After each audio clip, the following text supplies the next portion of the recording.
তারপরে কি খবর? আমাদের গতকালকের আড্ডা দেখলেন? না, আমি একটু ব্যস্ত ছিলাম আজকে সারাদিন। হ্যাঁ, কালকে সারাদিন ভালো ভালো সারাদিন। হয়েছে, ভালো হয়েছে। তা আপনাদের বাকোয়াবের লোকজন ছিল নাকি? না, ওকে, শুরু হয়ে গেছে রাশেদ ভাই। আমাদের ওকে। দুই আলোচক, মেন আলোচকরা কোথায়? ওনার কি লিঙ্ক পান নাই নাকি? হ্যাঁ, একই লিঙ্ক তো আপনাদের কাছে পাঠাইছি। তুষার ভাইয়ের সাথে আপনি যোগাযোগ করতে পারবেন ইনবক্সে। ওকে, হ্যাঁ, টেক্সট করছেন।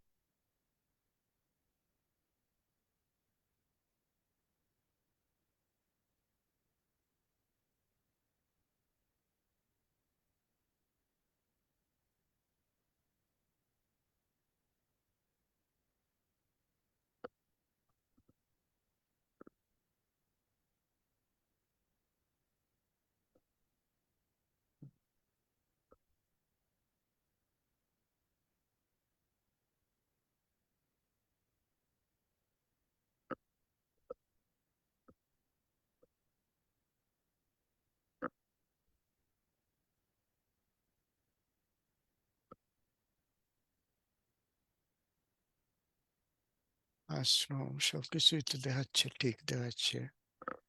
হুম। আপনি কি ফেসবুকে লাইভ দেখতেছেন আপনি?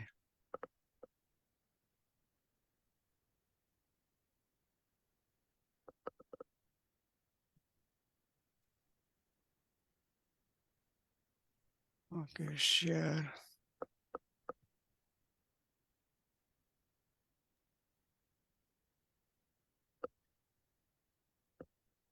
আসসালামু আলাইকুম। আসসালামু আলাইকুম সৈকত ভাই। এই এখন কেমন আছেন? ওই তো ভালো আছি, আপনি ভালো আছেন? জি আলহামদুলিল্লাহ। রাশেদ আহ, ভাই ভালো আছেন? হ্যাঁ, কেমন আছেন? জি আছি আলহামদুলিল্লাহ ভালো। কয়জন জয়েন করবে? এখনো তো উম, কাউকে দেখা যাচ্ছে না, আমরা তিনজন ছাড়া। আচ্ছা আচ্ছা। আসলে আমাদের তো তো একজন আলোচক কি করার কথা আপনার, এই আসার কথা, যেটা হলো আপনার শুধু তুষার ভাই, মেয়ে আমাদের। হ্যাঁ তুষার ভাই। হ্যাঁ, তুষার ভাই। তুষারকে আমি দেখছি অফলাইন। উনি কি ভুলে গেল নাকি? ও একটু নক করেন তাহলে একটু ওনাকে কোনোভাবে এম, হোয়াটসঅ্যাপে এ, বা ফোনে ওনাকে এ, ভরা যায় কিনা।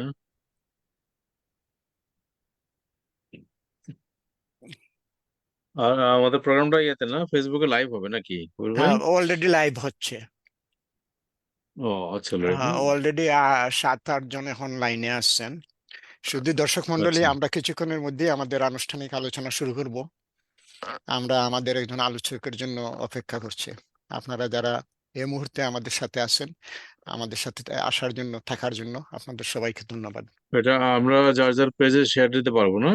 জি, আপনি শেয়ার দিতে পারেন, হ্যাঁ। হুম। কোন অপশনে গিয়ে শেয়ার দেওয়া যাবে এখান থেকে? আপনি ফেসবুকে যেতে হবে আপনাকে। জি গেলাম। ফেসবুকে লাইভ চলতেছে, দেখেন আশ্রম পেজে, আশ্রম ম্যাগাজিন। আশ্রম পেজে যেতে হবে না? জি, অথবা আমার টাইম লাইনেও চলতেছে এখন। হুম। পাইছেন? হ্যাঁ পেয়েছি। ওকে, এখান থেকে শেয়ার দিয়ে দেন আপনার টাইম লাইনে। হুম।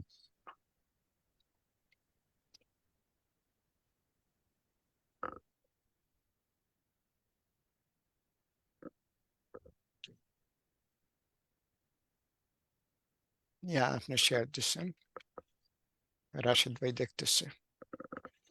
তারপরে কেমন লাগতেছে সৈকত ভাই, কানাডা? জি এই তো ভালো লাগছে, ঘুরছি, বেড়াচ্ছি একটু আপনি তো এদিক দেখলাম ওদিকে। বাংলা কাগজে লিখে ভরে ফেলতেছেন পত্রিকা। আমাদের পত্রিকায় লেখা দেন না কেন? হ্যাঁ দিলাম, এই যে হুম, এই লেখাটা আপনাকে পাঠিয়েছি, যেটা আজকে যার জনুরাইন সম্পর্কে যে আলোচনা করব, জি। আমি একটু শর্ট নোট আলোচনা করব ওনার সম্পর্কে আর ওর কবিতা সম্পর্কে। এটা আমি পুরো লেখাটা আপনাকে মেইলে দিয়েছি আর কি। আচ্ছা।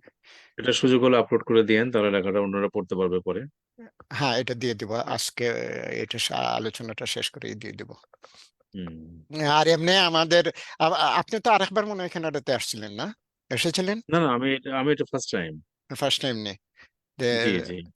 কেমন লাগতেছে ওভারঅল? হ্যাঁ, এখন তো ওয়েদার ভালো সামারে। আর আমি তো আমার ওয়াইফও আছেন, আমার মেয়ে আছে, আমার ছেলে তো এখানে পড়াশোনা করে। তো ওদেরকে নিয়ে একটু এই টরন্টো শহরে আশেপাশে ঘুরছি। নায়াগ্রা গিয়েছিলাম একদিন, গত 30 তারিখে নায়াগ্রা গিয়েছিলাম।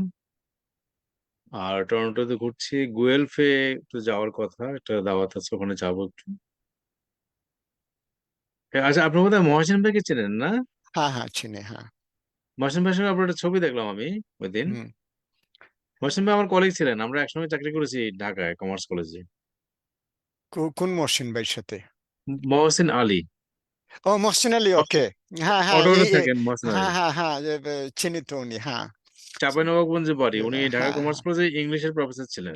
হ্যাঁ হ্যাঁ। তাহলে তো আপনি কেউ চিনেন মনে হয়, শাহিনুরকে চিনেন আপনাদের শাহিন।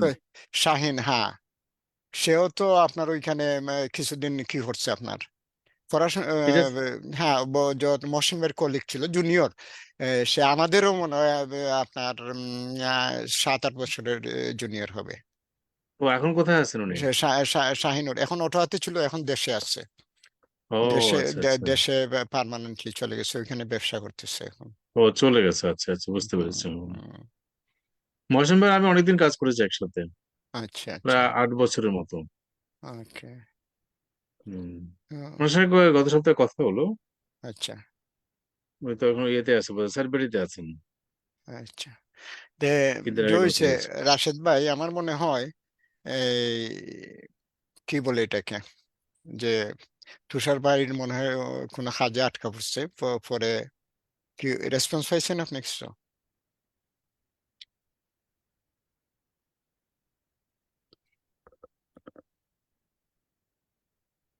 আপনার মাইক, হ্যাঁ। কোনো উত্তর পাইনি।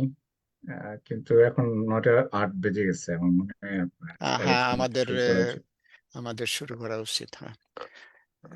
সৈকত ভাই, আপনাকে দিয়ে শুরু করব। শুধু দর্শক মন্ডলী, আশ্রম আড্ডার আশ্রম পত্রিকার এই আড্ডাতে আপনাদেরকে আমরা সাদর আমন্ত্রণ জানাচ্ছি।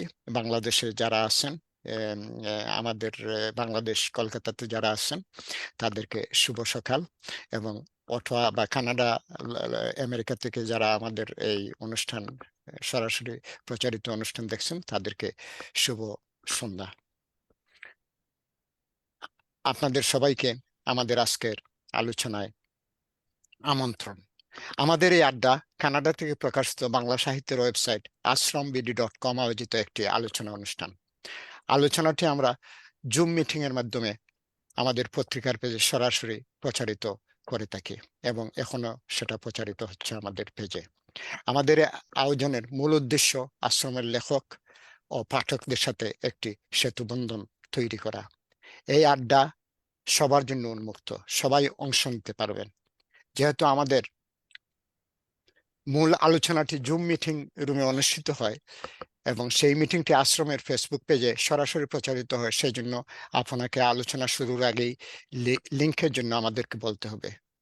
আমরা চেষ্টা করছি, আমরা এই আজকের অনুষ্ঠান আলোচনা আড্ডাটি, আমরা আড্ডাটি সহ 3টে আড্ডা অনুষ্ঠিত হচ্ছে, এবং আমরা অনেককেই লিংক পাঠাচ্ছি এবং ভবিষ্যতেও পাঠাবো।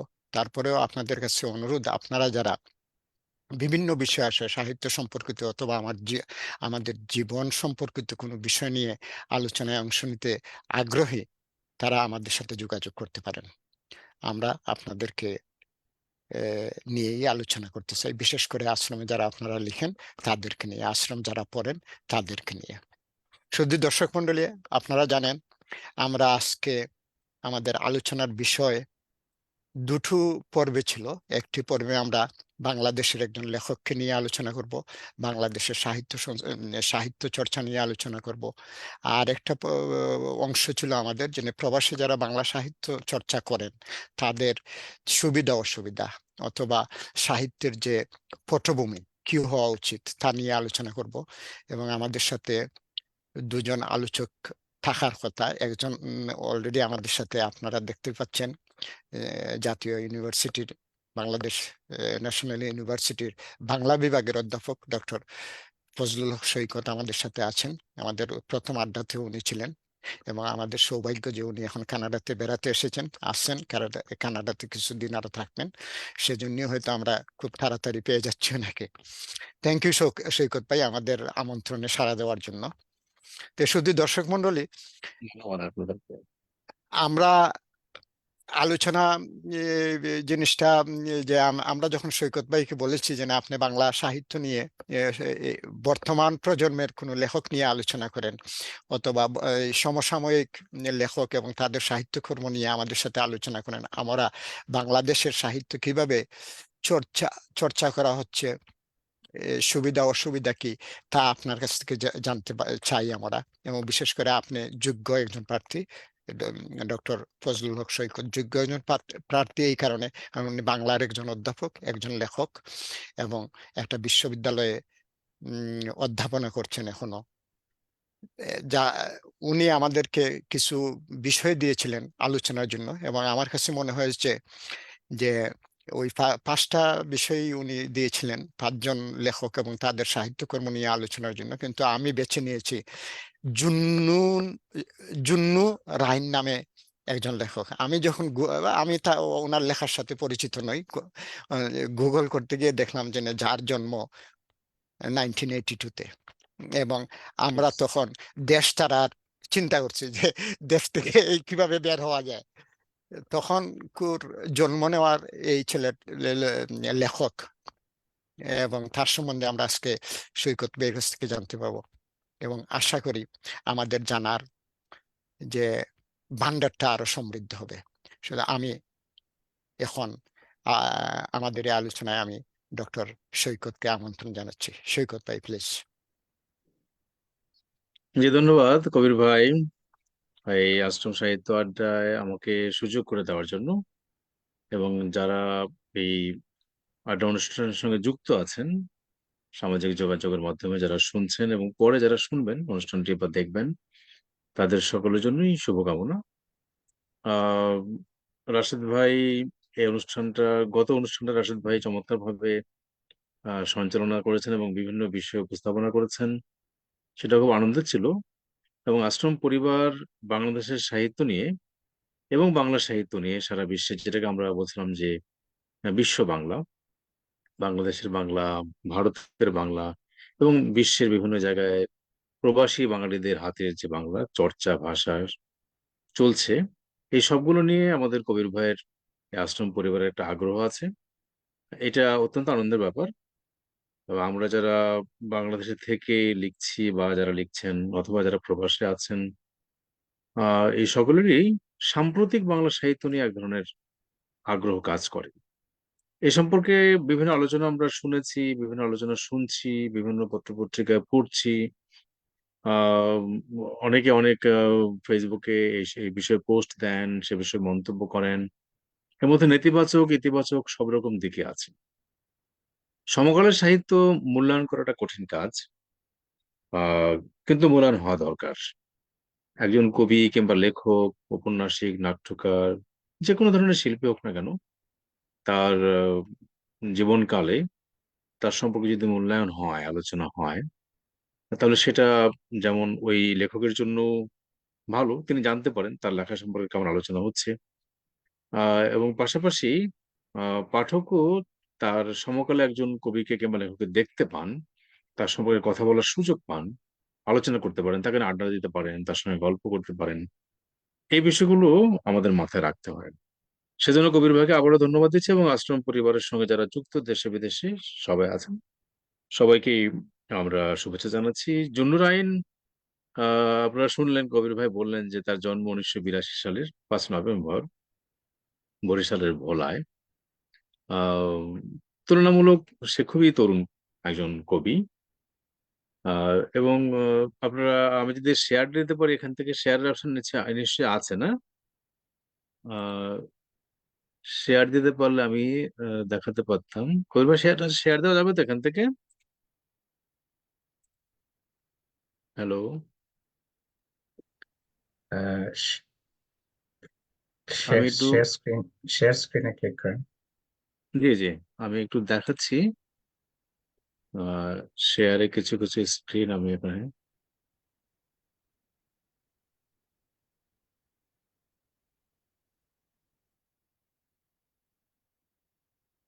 এই যে জুনুর রাইনকে দেখা যাচ্ছে বোধহয়, আপনারা দেখতে পাচ্ছেন। আহ বয়সের তুলনায় উনি প্র্যাকটিক্যালি দেখতে আরো তরুণ। জুনুর রাইন, তার বোরহানুদ্দিনে জন্ম, ভোলায় লেখাপড়া তিনি করেছেন ঢাকা কলেজে, এবং পরবর্তীতে তিনি প্রাইভেট বিশ্ববিদ্যালয়ে বাংলা ভাষা এবং সাহিত্য নিয়ে তিনি অনার্স এবং মাস্টার্স করেছেন। আহ সাংবাদিকতা করছেন, আপনারা এখানে দেখতে পাচ্ছেন বলা আছে তিনি দৈনিক জনকণ্ঠ, ইত্তেফাকের মতো গুরুত্বপূর্ণ কাগজের সাহিত্য সম্পাদকের দায়িত্ব পালন করেছেন, এবং বর্তমানে তিনি দৈনিক যুগান্তর পত্রিকায় একই সঙ্গে সাহিত্য সম্পাদক এবং বিশেষ সংখ্যার, যুগান্তরের যে বিশেষ সংখ্যাগুলো বের করে, ঈদ সংখ্যা, ওদের বর্ষপূর্তি সংখ্যা এবং বিভিন্ন বিষয়ে যে বিশেষ সংখ্যাগুলো বের করে, এই সংখ্যাগুলোরও তিনি সম্পাদকের দায়িত্ব পালন করছেন। তুলনামূলক কম বয়সে তিনি অনেকগুলো দায়িত্বের মধ্যে আছেন। এই যে পত্রপত্রিকার সাহিত্য পাতার সম্পাদনার সঙ্গে যুক্ত আছেন, এতে বাংলাদেশের সাহিত্যের যে সাম্প্রতিক যে আমাদের গতি প্রকৃতি, আহ, তার সঙ্গে জন্য একটা সরাসরি সম্পর্ক আছে। যেহেতু অনেক লেখক তার কাছে লেখা পাঠান, তিনি বহু লেখকের কাছ থেকে লেখা সংগ্রহ করেন, লেখাগুলো পড়েন, সম্পাদনা করেন, তার প্রচুর পড়াশোনা রয়েছে ব্যক্তিগতভাবে। এছাড়া জনুরাইনের আরো কতগুলো বিষয় আছে। আহ, তিনি এই যুগান্তর পত্রিকার সঙ্গে যুক্ত থাকার সাথে সাথে পাশাপাশি তিনি আরো কিছু কাজ করেন, যেমন সৃজন নামে একটা সাহিত্য পত্রিকা আছে। এই সৃজন পত্রিকাটা, তার একটা গ্রুপ আছে, কয়েকজন মিলে তারা এটা করেন।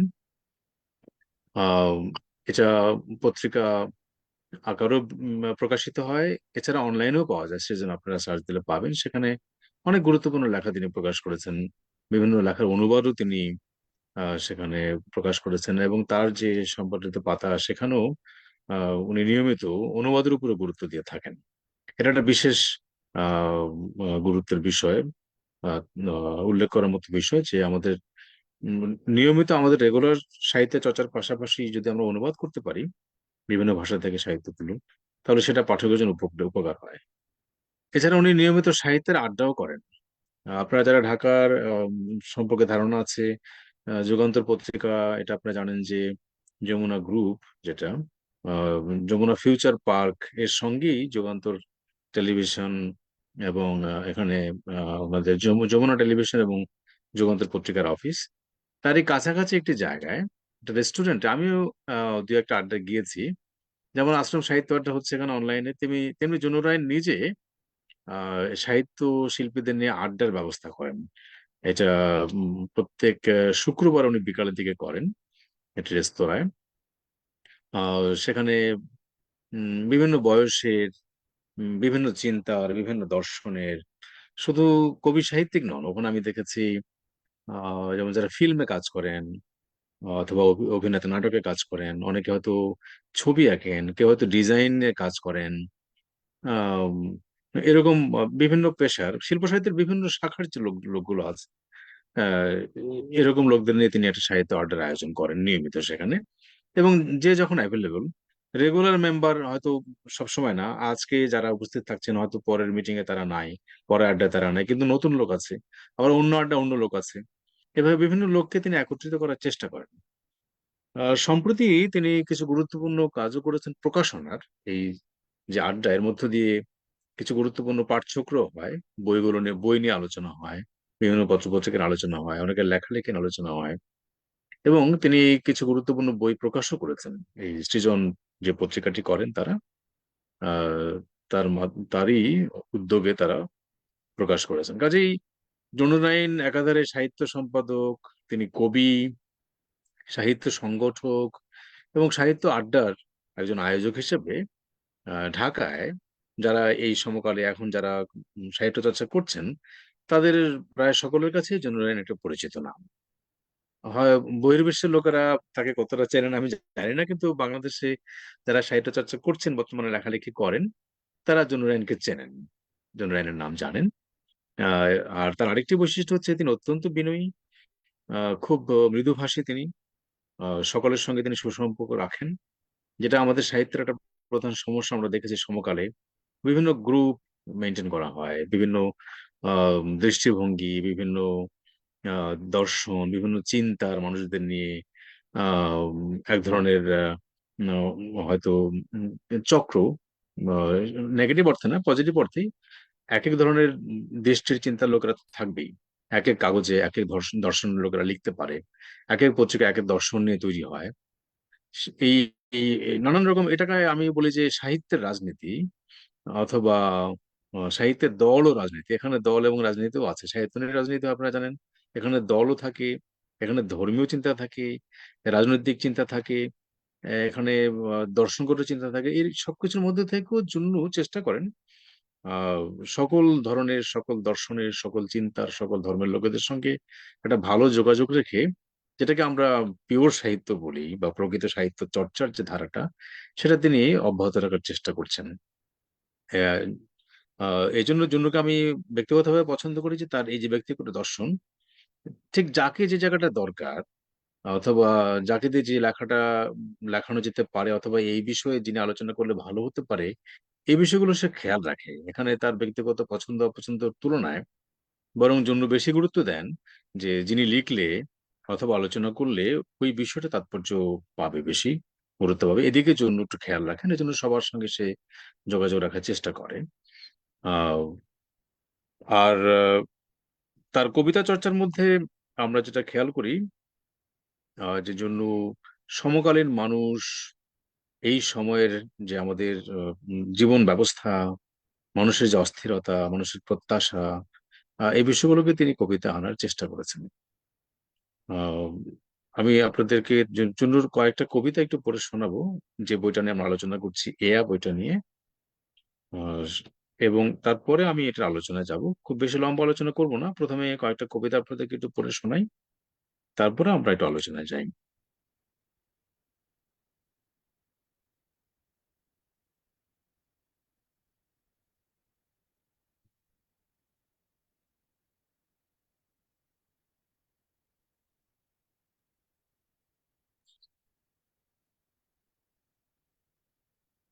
আপনারা দেখতে পাচ্ছেন এয়া বইটা, এটা রকমারিতে পাওয়া যায়। এখানে বইয়ের তথ্য দেওয়া আছে। বইটা আমরা ওপেন করলে পাই।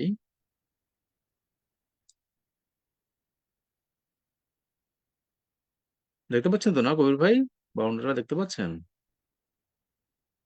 হ্যাঁ, এটা দেখতে ঐতিহ্য পাচ্ছি। প্রকাশ করেছে এবং কবিতার জি, সূচিও দেখা আমরা দেখা এখানে দেখতে পাচ্ছি। দেখা যাচ্ছে, হ্যাঁ। হুম। এয়া সিরিজের অনেকগুলো কবিতা আছে। এয়া 1 থেকে 63, 64 পর্যন্ত আছে কবিতা। তার আগে কয়েকটি কবিতা আছে এখানে, আমরা সেখান থেকে আপনার কয়েকটা কবিতা একটু পড়ে শোনাচ্ছি। যেমন রাজা নামে একটা কবিতা, এই বইয়ের প্রথম যে কবিতাটা। এক দেশে ছিল এক রাজা, তারপর অন্ধকারের শব্দ থেমে গেল, জ্যোৎস্নায় ধোয়া শীতল বাতাসে গল্পগুলো কান পাতল ইতিহাসে। দাদু ঘুমোচ্ছে আর গল্প বলে যাচ্ছে তাকে, দাঁড়ানো হাতের মুঠোয় পাখাটি ঘুরছে, ঘোড়া উঠছে, সাদা সাদা মেঘের কেশরে মৃত্যুর তুষার, প্রচন্ড গরমও মৃত্যুতে শীতল হলো। অনেক ঘোড়া চলে গেল রাজত্বের ধুলো উড়িয়ে, সবাই ঘুমিয়ে। পৃথিবীতে শত সহস্র ঘুমের আস্তরণ শেষে দাদুর মৃত্যুর পরেও এক দেশে রাজা একজনই রয়ে গেল। পরে একটি কবিতা, ব্যর্থতাগুলোর গভীর সফলতা। আমার ব্যর্থতাগুলো গভীরভাবে সফল, আতঙ্কের চাষাবাদে ভরপুর, জাগিয়ে তুলতে পেরেছে নদীর বুক ভরা বালুর হাহাকার, খেলার মাঠ থেকে শিশুদের তাড়িয়েছে মহানন্দে, মায়া হরিণকে উলঙ্গ করছে বীভৎস নির্মমতায়। আমার ব্যর্থতাকে কর্পোরেট রোবট ভাঁজ করে রাখে অদৃশ্য সিন্ধুকে, যে সিন্ধুকের তালা দেখা যায় না, চাপই হয় না।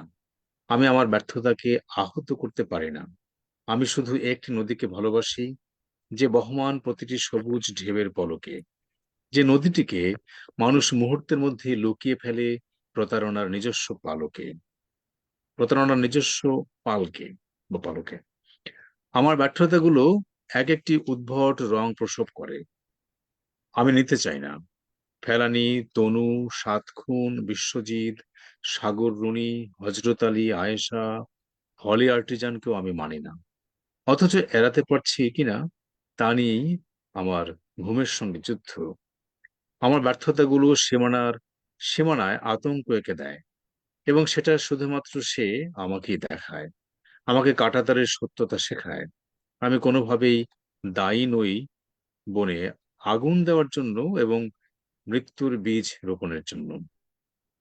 অথচ আমার ব্যর্থতা আমাকে সফলতার মতো মৃত্যুর গতিতে ছুঁড়ে ফেলছে। আমি বুঝে ওঠার আগেই প্রতিযোগিতা আমার আকাশকে পাখিহীন করছে। আমার সারল্যের বৃষ্টি শরণার্থী ভয়ার্ত চোখে আমি বিশ্বাসকে ভয় পাই শেকলের চেয়েও বেশি। অথচ মানুষকে দখলে নিয়েছে বিশ্বাস। আমি সন্ত্রাসে বিশ্বাসী নই, যেমনটি নই ক্রসফায়ারেও। আমি কোনো মানুষ দেখি না যাদের হাতে চোখে রক্ত নেই। অথচ আমি হাসির মতো জীবন ভালোবাসি, অশ্রুর মতো জীবনের অর্থ ভালোবাসি। খেয়াল করলে দেখবেন, আমরা যে দুইটা কবিতা পড়লাম, এই প্রথম কবিতার মধ্যে আমরা আমরা যে রূপকথার মধ্যে দিয়ে আমাদের জীবন শুরু হয় বা জীবন অতিবাহিত করি, কিংবা আমরা যে প্রজন্ম থেকে প্রজন্ম আমরা এক দেশে ছিল এক রাজা, এই রাজার গল্প করি, এর মধ্যে দিয়ে আহ জন্য যেমন আমাদের পারিবারিক ব্যক্তিগত জীবনের শিক্ষা, আমাদের উপলব্ধিকে যেমন স্পর্শ করছেন, তেমনি পাশাপাশি সম্ভবত একটি দেশের রাজনীতিকেও তিনি কবিতা তুলে আনার চেষ্টা করছেন। এবং পরের কবিতা আমরা খেয়াল করলে দেখবো যে সূক্ষ্মভাবে তার কবিতার মধ্যে সমকাল এবং রাজনীতি প্রবেশ করছে। খেয়াল করে দেখেন, তিনি বলছেন যে ফেলানি, তনু, সাত খুন, বিশ্বজিৎ, সাগর রুনি, হজরত আলী, আয়েশা, হলি আর্টিজানকে আমি মানি না। এই যে সমাজে যে সমস্ত চলমান ঘটনা, আজকে একটা ঘটনা ঘটছে, এক সপ্তাহ পরে আমরা আবার নতুন ঘটনায় চলে যাচ্ছি। সেই ঘটনার ভেতরের খবর, তার আড়ালের খবর আমাদের অজানাই থেকে যাচ্ছে। এটা অসংখ্য ঘটনা সমাজকে এবং রাজনীতিকে বিপন্ন করছে, এবং মানুষের বিশ্বাসের জায়গাগুলোকে নষ্ট করে দিচ্ছে। সেটাও তিনি বলেছেন, আমি বিশ্বাসকে ভয় পাই সেগুলোর চেয়েও বেশি। অথচ মানুষের আশ্রয় কিন্তু বিশ্বাসী। এইভাবে সমকাল এবং সমাজ মানুষকে যে মাঝে মাঝে বিপন্নতার মধ্যে ফেলে দেয়, সেগুলো কবিকে ভাবায়। কবি তো সমাজেরই প্রতিনিধি, জন্য সেই বিষয়গুলো সতর্কভাবে খেয়াল করেছেন। এবং যেহেতু তিনি একটা কাগজে কাজ করেন, তিনি সংবাদপত্রে কাজ করেন, কাজে মিডিয়ার সঙ্গে তিনি যুক্ত, অনেক খোঁজ খবর তাদের কাছে আসে। সব খবর তো আমরা পাই না, পত্রিকাতে সব খবর প্রকাশিত হয় না, কিছু খবর অপ্রকাশিতই থেকে যায়। কিন্তু পত্রিকা অফিসগুলোতে হয়তো টেবিলে সে আলোচনাগুলো হয়। আবার কবিও সব কথা লিখতে পারেন না, কিছু কথা কবিকে ঘুরিয়ে পেঁচিয়ে বলতে হয়। আহ কবি এবং কলামিস্টের মধ্যে পার্থক্য আছে। কলামিস্টরা অনেক যুক্তি দিয়ে, অনেক ব্যাখ্যা দিয়ে, অনেক তর্ক দিয়ে, মতামত দিয়ে লিখতে পারেন। কিন্তু কবিরা সে যুক্তি তর্কে যান না। তারা আহ, সমাজের সত্যগুলোকে তারা কবিতার ছন্দে, অলংকারের মধ্যে দিয়ে, কবিতার বিভিন্ন ভাবে প্রকাশে তারা সেগুলোকে তুলে ধরার চেষ্টা করেন। যেমন আমরা তার এই যে ব্যর্থতার যে গল্পগুলো, এটা অবশ্য তিনি ব্যর্থতার কথা বলছেন না, তিনি বলছেন যে ব্যর্থতাগুলোর গভীর সফলতা। আসলে কোনটা সত্য, কোনটা মিথ্যা, কোনটা ব্যর্থ, কোনটা সফল, এটা এক এক লোকের কাছে এক এক রকম হিসাব আছে, এটা আপেক্ষিক বিষয়। তিনি বলছেন, খেয়াল করে দেখেন, সেদিনও সূর্য উঠবে মন্ত্রী বাহাদুরের প্রবল প্রতাপে, যদিও তিনি থাকবেন সেটা তো নিয়ন্ত্রিত পরাজিত ঘরে। বাংলার হাঁসগুলো সংখ্যালঘু হবে, গরুগুলো আদিবাসী, তাদের চোখে রক্ষিত হবে ভালোবাসার নদী, জল আর স্নেহের জল। আমরা তাদের মরে যেতে দেখব, দেখতে দেখতে মরে গিয়েও জানবো না আমরা আমরা মরে যাচ্ছি। এই যে আহ, শব্দের খেলার মধ্যে এখানে প্রতীক আছে, চিত্রকল্প আছে, কল্পনার রাজ্যে আমাদের বিচরণের কিছু আভাস আছে। কবিরা তো সব কথা আহ বলতে চান না, আভাস ইঙ্গিতে বলেন। আহ তারা যদি ডিটেলস বলতে চান তাহলে তো আর তিনি কবি থাকবেন না, তখন তিনি ঔপন্যাসিক হয়ে যাবেন, তাকে উপন্যাস লিখতে হবে অথবা তাকে প্রবন্ধ লিখতে হবে। ছোট্ট পরিসরে কয়েকটা পংক্তির মধ্যে যা তারা বলতে চান কবিরা, তার মধ্যে অনেক গভীরতা আমরা পাই। যেমন মাঝে মাঝে আমি বলি যে জীবনানন্দ যখন বলছেন আহ কোন একটা কবিতায় মাত্র 4-5টি শব্দ, যখন গিয়েছে তবে পঞ্চমীর চাঁদ, হয়তো এই নামেই হুমায়ুন আহমেদ পরে উপন্যাস লিখেছেন। আবার হয়তো তার কবিতার মধ্যে আছে কি কথা তাহার সাথে, একটা কবিতার পংক্তি। আমি ইমদাদুল হক মিলনকে দেখেছি, তিনি এটা নিয়ে টেলিভিশনে একটা প্রোগ্রাম করেছেন এনটিভিতে, দীর্ঘ প্রোগ্রাম করেছেন, সিরিয়াল টক শো জাতীয়। তাকে জিজ্ঞাসা করেছিলাম যে আপনি আপনি তো নিজে ঔপন্যাসিক, তারপর কোন উপন্যাস থেকে কোনো পংক্তি বেছে না নিয়ে আপনি জীবনানন্দের কবিতার একটা পংক্তি দিয়ে উপন্যাসের একটা প্রোগ্রামের শিরোনাম করলেন বা সে প্রোগ্রামটা করছেন, এর তাৎপর্য কি? তখন তিনি, ইমদাদুল হক মিলন, আমাকে তার অফিসে বসে একদিন আড্ডায় বলছিলেন যে ঔপন্যাসিকের থেকে কবির জীবনের উপলব্ধি অনেক গভীর হয়ে থাকে। কাজে জীবনের গভীরতাকে স্পর্শ করতে গেলে আমাদের কবির কাছে যেতে হবে। আহ শুধু শ্রোতা এবং দর্শক মণ্ডলী, আপনারা যে আলোচনা শুনছেন, আমরা যে জুনুরায়ন সম্পর্কে যে কথাগুলো বলতে চাই তা হলো তার কবিতার মধ্যেও এই জীবনকে দেখার একটা যে গভীর উপলব্ধির ব্যাপার, সেটা আমরা পাই জুনুর কবিতার মধ্যে। আমরা প্রথম দিকে বলেছি তার কবিতার মূল বিষয় হচ্ছে মানুষ এবং মানুষের যে যাপিত জীবন, যে জীবনটা মানুষ যাপন করছে বা উদযাপন করছে, সেটাকে জন্য পাঠকের সামনে উপস্থাপন করার চেষ্টা করছেন। এবং সেটা করতে গিয়ে তিনি তার নির্মাণ শৈলীটা ব্যবহার করেছেন, শব্দ প্রয়োগের যে কলা কৌশলগুলো আছে। যেহেতু তিনি কবিতা চর্চা করছেন, কবিতা সম্পাদনা করেন এবং কবিতা নিয়ে তিনি আড্ডা দেন, কাজে এক্ষেত্রে তিনি আহ সব কথা যে বলতে হয় না, কোন শব্দটা প্রয়োগ করতে হয় সেগুলো তিনি খেয়াল করেছেন। আহ, এবং তার কবিতার মধ্যে আমরা এই শব্দ প্রয়োগের যে চাতুর্য, তার সঙ্গে সঙ্গে আমরা কিছু সৌন্দর্য পাই। বাংলাদেশ নামক একটা কবিতায় তিনি এই এয়ার সিরিজ এক জায়গায় বলছেন, আমি আমার পায়ের কাছে বসেছি, বসেছি হাঁটু মুড়ে, কোথাও বটবৃক্ষ নেই, তাতে কি, আমি আমার পায়ের কাছে বসেছি। খেয়াল করেন, একজন মানুষ, এটা হয়তো অসহায় কোনো বোধের কোনো প্রতিক্রিয়া হতে পারে, তিনি বসেছেন পায়ের কাছে, একজন ব্যক্তিকে তার পায়ের কাছে নত করা। তিনি বলছেন বটবৃক্ষ নাই, তার অভিভাবক নাই। যখন পিতা শূন্য হয় কোনো পরিবার, তখন সে পরিবার বুঝতে পারে যে তার মাথার উপর থেকে ছায়া সরে গেল। কোনো জাতিও যখন অভিভাবক শূন্য হয়, তখন আমরা বিপন্নতার মধ্যে পড়ে যাই। কবি জন্য হয়তো আমরা, যেটা কবির ভাই শুরুতে বলছিলেন যে আমরা যখন দেশ ত্যাগ করার চিন্তা করছি, মানে বাংলাদেশ থেকে আমরা যখন বাইরে আসার চেষ্টা করছি 80-র দশকে, তখন জন্মের জন্ম। তো এটা একটা দুঃখ আমাদের যে 1971 সালে মহান মুক্তিযুদ্ধের মধ্য দিয়ে আমাদের স্বাধীন বাংলাদেশ প্রতিষ্ঠিত হয়েছে। আহ লক্ষ লক্ষ মানুষের জীবন এবং তাদের মান সম্মান এর সঙ্গে যুক্ত ছিল। অনেকে সম্ভ্রম হারিয়েছেন, অনেক পরিবার বিপন্ন হয়েছে। কিন্তু নানানভাবে বিভিন্ন জায়গায় আলোচনা হয়েছে এবং হচ্ছে যে আমরা কাঙ্ক্ষিত, আমাদের যে প্রত্যাশা ছিল, স্বাধীনতার যে স্বাদ, সেটা আমরা উপলব্ধি করতে পারি নাই নানান কারণে। বিভিন্নভাবে সে জায়গাগুলো বিঘ্নিত হয়েছে, এবং বিঘ্নিত হয়েছে বলেই শুধু যে জীবিকার প্রয়োজনে বাংলাদেশের মানুষ বিদেশে বিভুঁয়ে ছড়িয়ে পড়েছেন তা না। বাংলাদেশের আর্থসামাজিক রাজনৈতিক অবস্থা খারাপ হয়েছে। এর জন্য এদেশের লোকেরাই দায়ী। এই খারাপ পরিস্থিতির কারণেও অনেকে দেশে থাকতে পারেননি বা থাকতে চাননি, তারা দেশ ত্যাগ করতে চেয়েছেন। যারা প্রবাসী বাঙালি, সকলে যে খুব ভালো চাকরি বাকরি নিয়ে বা সুখে শান্তিতে এসছেন তা না। হ্যাঁ, জীবিকার সন্ধানে ছুটতে হয়েছে, নিরাপত্তার জন্য ছুটতে হয়েছে আমাদেরকে। আপনারা খেয়াল করবেন যে শামসুর রহমানের একটি কবিতা, রূপালী স্নান, তার প্রথম গান দ্বিতীয় মৃত্যুর আগে, এই গ্রন্থেই সম্ভবত কবিতাটি ছিল।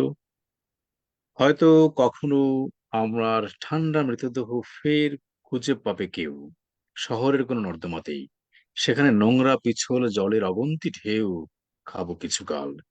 যদিও আমার দরজার কোণে অনেক বেনামি প্রেয়েতে ঠোঁট চাটে সন্ধ্যায়, তবু শান্ত রূপালী স্বর্গ শিশিরে স্নান করি আমি। এটা বলেছিলেন শামসুর রহমান। যে মানবিকতা যখন বিপন্ন হয় তখন মানুষের সম্ভ্রম বলে আর কিছু থাকে না। কিন্তু তার মধ্যেও আশাবাদ আছে। এই তো কয়েকদিন আগেই আপনারা জানেন যে আসাদ চৌধুরী মারা গেলেন, এই কানাডাতে ছিলেন।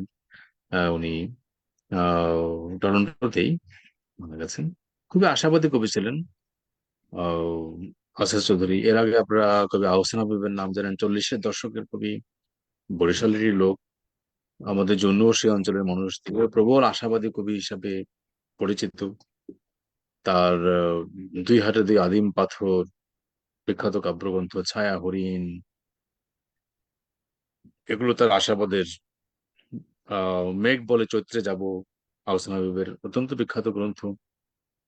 আবার বরিশালের আরেকজন কবি যিনি আহসান হাবীবের সহকারী হিসেবে কাজ করেছিলেন, তিনি জন্য তার স্নেহভাজন কবি নাসির আহমেদ, তার আপনারা নাম জানেন। তিনি দীর্ঘকাল জনকণ্ঠে সাহিত্য সম্পাদনা করেছেন, বাংলাদেশ টেলিভিশনের তিনি বার্তা পরিচালক ছিলেন প্রায় 10 বছর।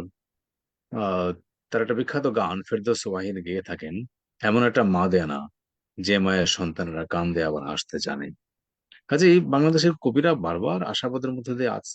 তারা মানুষকে জাগানোর চেষ্টা করেছেন, নিজেদের উপলব্ধিগুলো তারা বাংলাদেশের সামাজিক রাজনৈতিক ধারা এবং রূপান্তরের মধ্য দিয়ে আমাদের যে প্রাপ্তি এবং অর্জনগুলো আছে, ব্যর্থতাগুলো আছে, সেগুলোর মধ্যে দিয়ে তিনি এগুলো আমাদের সামনে উপস্থাপন করার চেষ্টা করেছেন। মিথোলজির ব্যবহার আছে কবিতার মধ্যে। আহ যেমন আমরা এয়া সিরিজের একটা কবিতা এখানে দেখছি, আলোর কসম, জনুর কবিতা। এই কবিতা থেকে আমরা যদি কয়েকটি পংক্তি আপনাদেরকে পড়ে শোনাই। সেরাদের সংঘর্ষে থিয়া রক্তাক্ত হয়েছিল, রক্তগুলো কয়েকশো আলোকবর্ষে বৃষ্টি, বৃষ্টির হাসছিল জ্যোৎস্না, অথবা কাঁদছিল ফ্যাকাশে বোবা কান্না। এই যে এই পরিস্থিতির মধ্যে দিয়ে তিনি আবার বলছেন, রেখে দাও যত্নে ধুয়ে মুছে ব্যবহার্য সকল সম্পর্ক, মানুষের আঘাতে বৃক্ষের শরীরে রক্ত, এখনো নদীর ঢেউয়ে ঢেউয়ে জীবনের অভিমান।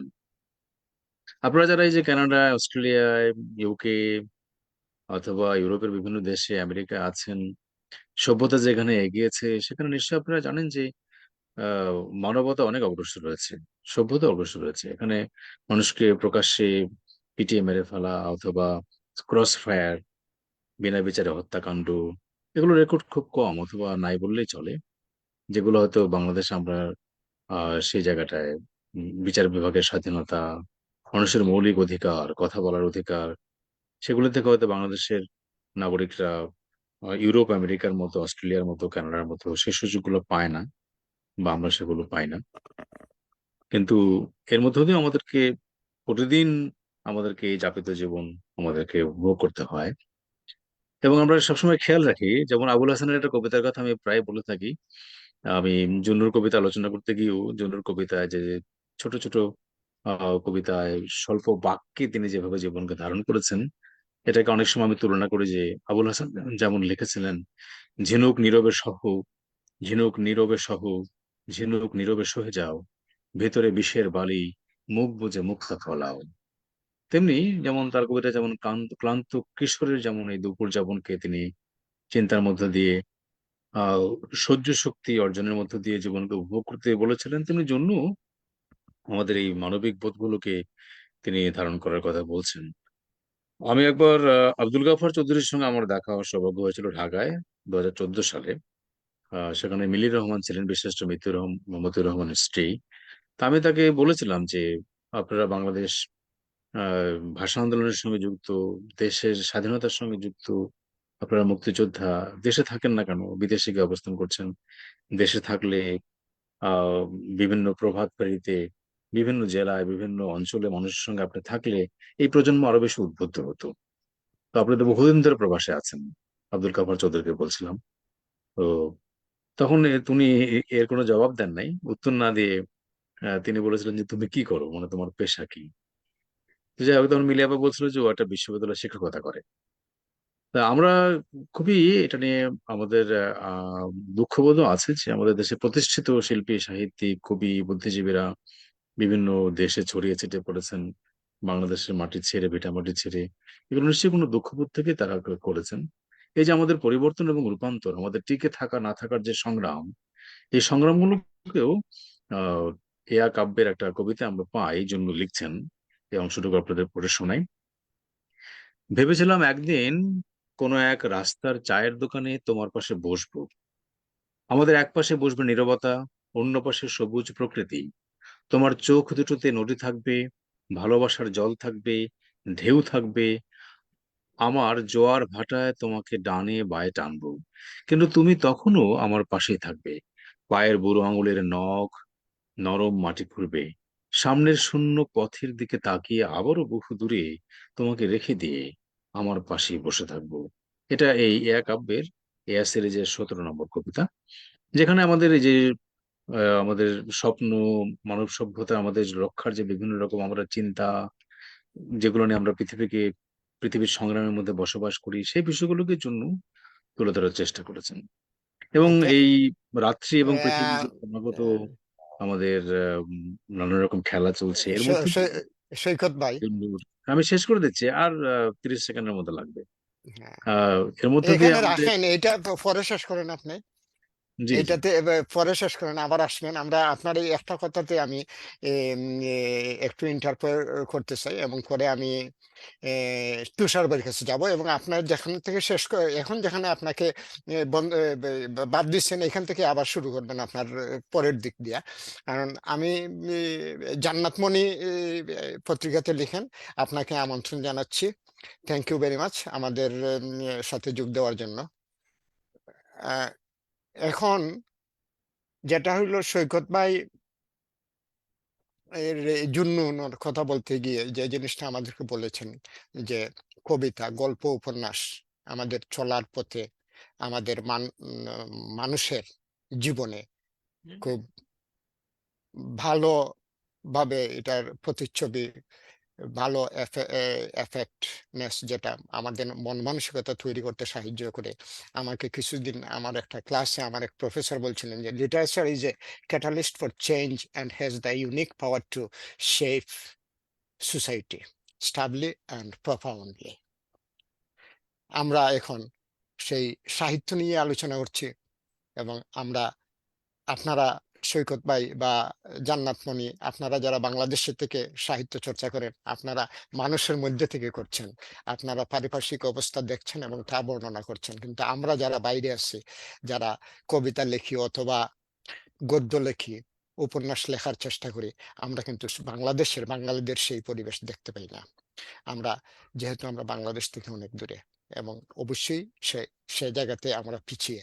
আমরা এই আলোচনা করার জন্য আমি আমাদের তুষার রায়, কে অস্ট্রেলিয়া থেকে আমাদের সাথে যোগ দিচ্ছেন, ওনাকে আমন্ত্রণ জানাচ্ছি যে দেশের বাইরে আমরা যারা আছি, আমরা যারা সাহিত্য চর্চা করি, আমরা কি ধরনের প্রতিবন্ধকতা ফেস করি, আমরা কি ধরনের অসুবিধার মধ্যে আমাদেরকে সাহিত্য আলোচনা করতে হয়। তুষার ভাই, প্লিজ।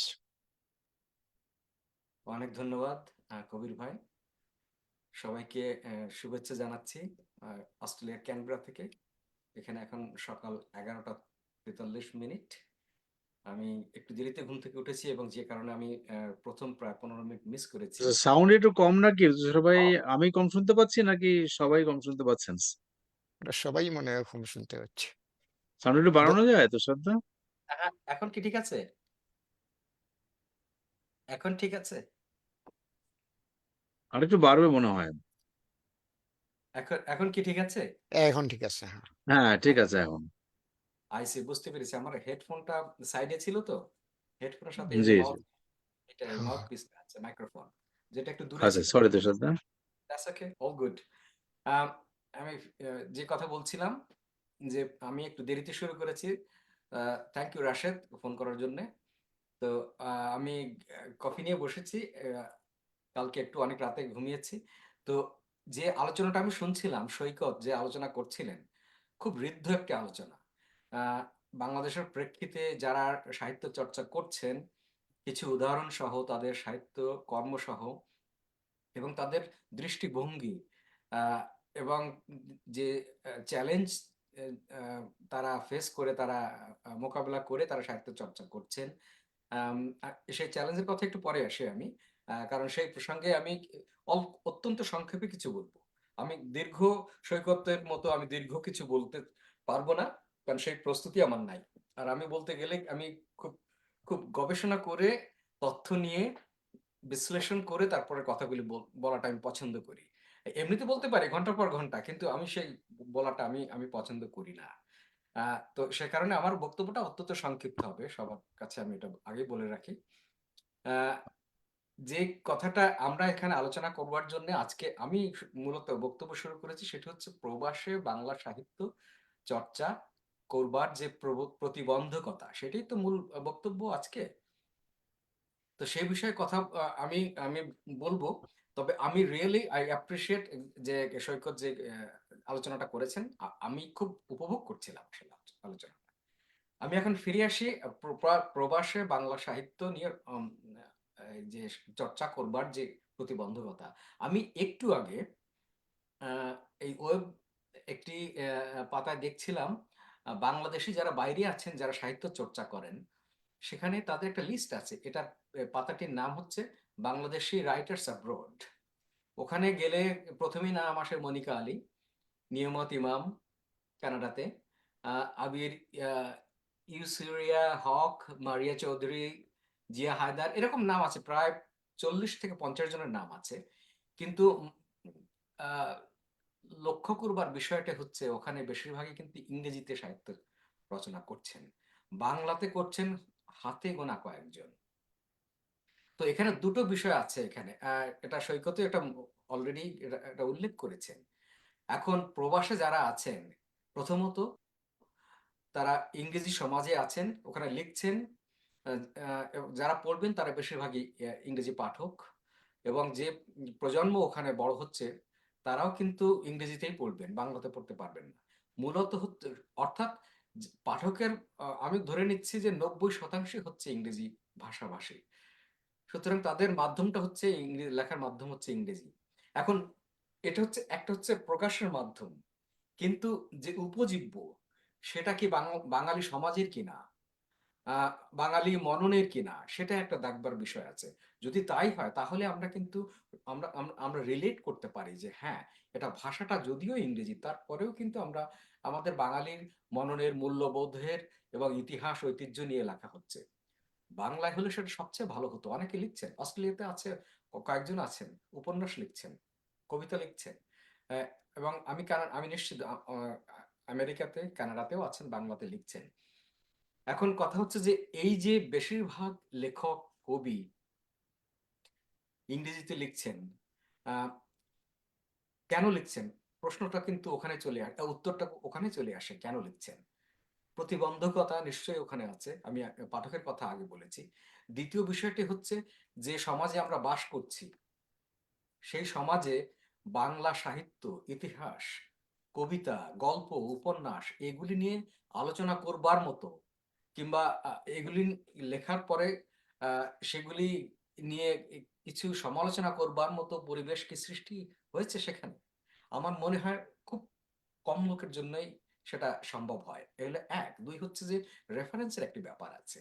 যে আমি যে এখানে সাহিত্য রচনা করব, আমি যে কবিতা রচনা করব, আ সেটার জন্য তো প্রথমত আমাকে আ এটাকে বলে হালনাগাদ থাকতে হবে। আমি যেমন সাহিত্যের কথা বলি, কবিতার কথা বলি। আমাকে কয়েকদিন আগে একটা এখানকার একটা জায়গায় সাক্ষাৎকার দিতে হয়েছে। সেখানে কবিতার কথা বলা হয়েছে। যে কবিতা লিখতে গেলে আসলে কি, কি দরকার? আমি তখন বলেছি, কবিতার অর্থ হচ্ছে আমি যেটা আমি এস এম সুলতান নই। আমাকে রঙিন কাজ নিয়ে কাজ করতে হয় না। আমাকে ভাষা নিয়ে কাজ করতে হয়। অর্থাৎ ভাষা যদি আমি ভালোভাবে না জানি, তাহলে আমি সেখানে কবিতা লিখি, গদ্য লিখি, পদ্য লিখি, whatever I do, I wouldn't be successful. অর্থাৎ আমাকে ভাষা যেমন জানতে হবে, আমার ইতিহাসকে জানতে হবে। আমি রূপকল্প করি আর ব্যবহার করি, আর উপমা ব্যবহার করি, আর চিত্রকল্প ব্যবহার করি। আমাকে ভাষার মাধ্যমে ব্যবহার করতে হবে। অর্থাৎ ভাষাকে আমাকে জানতে হবে, ভাষার ইতিহাস জানতে হবে, তৎসম তদ্ভব বাংলা বিদেশি শব্দ এর ব্যবহার জানতে হবে।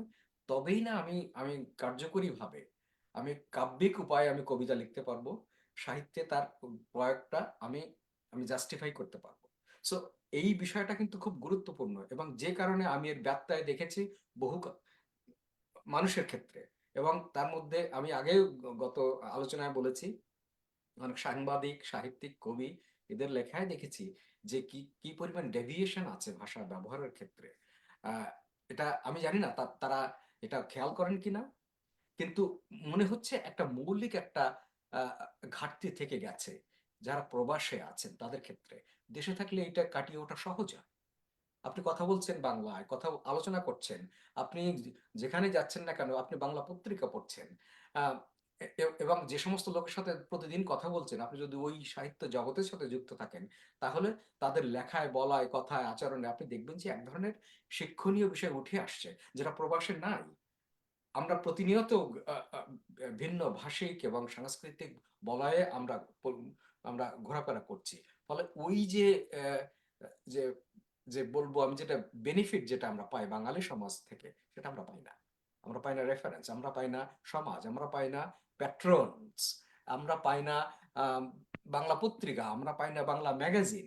সো এই যে বিশাল স্রোতধারার বাইরে আমরা প্রবাসে আছি, তাদেরকে এই যে মরুভূমিতে ফুল ফোটানোর মতোই অবস্থা প্রবাসে সাহিত্য রচনা করা, আমি মনে করি। সো এইটা যদি আমরা যদি কাটিয়ে উঠতে চাই, সেটা আমাদের উপায় আছে।